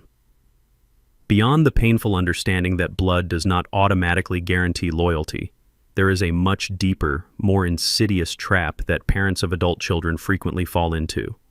It is a trap built entirely of good intentions, societal conditioning, and a fundamental misunderstanding of what it actually means to save someone. I am talking about the catastrophic illusion of the financial bailout. For decades, I made my living as an independent auditor. My entire professional existence was dedicated to examining the structural integrity of failing institutions. When a corporation was hemorrhaging capital, drowning in toxic debt, and facing imminent collapse, the executives would invariably plead for an emergency cash injection. They would swear that just one more loan, just one massive influx of liquidity would right the ship and solve all their problems. But numbers do not have emotions, and ledgers do not lie. Injecting capital into a system plagued by gross mismanagement, ethical rot, and unchecked greed never saves the institution. It merely subsidizes the corruption, prolongs the inevitable collapse, and ultimately destroys the investor who was foolish enough to write the check. This exact same principle applies flawlessly to toxic family dynamics. Yet as parents, we are stubbornly blind to it. We are conditioned to believe that our primary biological function is to act as an eternal safety net for our offspring. When our adult children make reckless, destructive decisions, when they accumulate mountains of debt to finance a lifestyle they have not earned, our immediate visceral instinct is to shield them from the consequences. We dip into our retirement accounts. We remortgage the homes we spent 30 years paying off, and we casually sign away our own financial security under the devastatingly false premise that we are helping them. But we are not helping them. We are enabling their absolute worst impulses. We are teaching them that their actions have no real gravity because someone else will always step in to absorb the impact. Consider what would have happened if I had succumbed to Devin and Chelsea's demands on that fateful Tuesday morning. Suppose I had allowed the panic in my son's eyes to override my decades of financial training. Suppose I had immediately listed my house, handed them the cash, and quietly moved myself into some cramped, depressing apartment on the outskirts of the city. Would that have saved my son? Absolutely not. The money would have been funneled straight back into the corporate accounts Devin embezzled from temporarily silencing the federal auditors. They would have breathed a massive sigh of relief, patted themselves on the back for their clever manipulation, and then immediately returned to their disastrous habits. Chelsea would have walked right back into those underground VIP casinos, her gambling addiction completely unchecked and newly validated by the knowledge that my life savings could always be harvested to cover her losses. Devin would have continued living in his sprawling, unearned mansion, entirely insulated from the crushing reality of his own incompetence. By sacrificing my home, I would not have cured their disease. I would have simply become the latest casualty of it. I would have become their permanent hostage, a disposable asset they could continually mine whenever their own malicious choices caught up with them. Predatory family members are uniquely dangerous because they possess an intimate, encyclopedic knowledge of your psychological vulnerabilities. They know exactly which buttons to press to bypass your logic and directly access your guilt. They will weaponize your memories against you, bringing up childhood anecdotes or leveraging the legacy of a deceased spouse to make you feel as though denying their demands is a betrayal of the family unit itself. Chelsea and Devon tried to use my pristine professional reputation as a bargaining chip, assuming my fear of a public scandal would force me into quiet submission. They calculated that I would gladly trade my wealth for my dignity. They failed to realize that true dignity cannot be extorted. It is forged by standing firm in the blinding light of the truth, regardless of how ugly that truth makes the family portrait look to the outside world. When you finally stop trying to protect the public image of a broken family, you strip the abusers of their most potent weapon. The threat of exposure only works if you are afraid of the dark. Once you embrace the harsh, illuminating light of accountability, their threats evaporate into meaningless noise. There is an agonizing, terrifying, emotional threshold you must cross when you finally decide to stop bailing out an adult child. It feels fundamentally unnatural. It goes against every instinct you developed from the moment you first held them in your arms. Society will label you as cold, unforgiving, or selfish. Your own mind will torture you in the quiet hours of the night, whispering that a good father would never let his son face a federal indictment or sleep on the streets. But you must silence that voice with the cold, hard logic of accountability. A safety net is only useful for an acrobat who accidentally slips while attempting a disciplined, rigorous routine. When you place a safety net beneath individuals who are intentionally jumping off cliffs just for the thrill of the fall, you are no longer protecting them.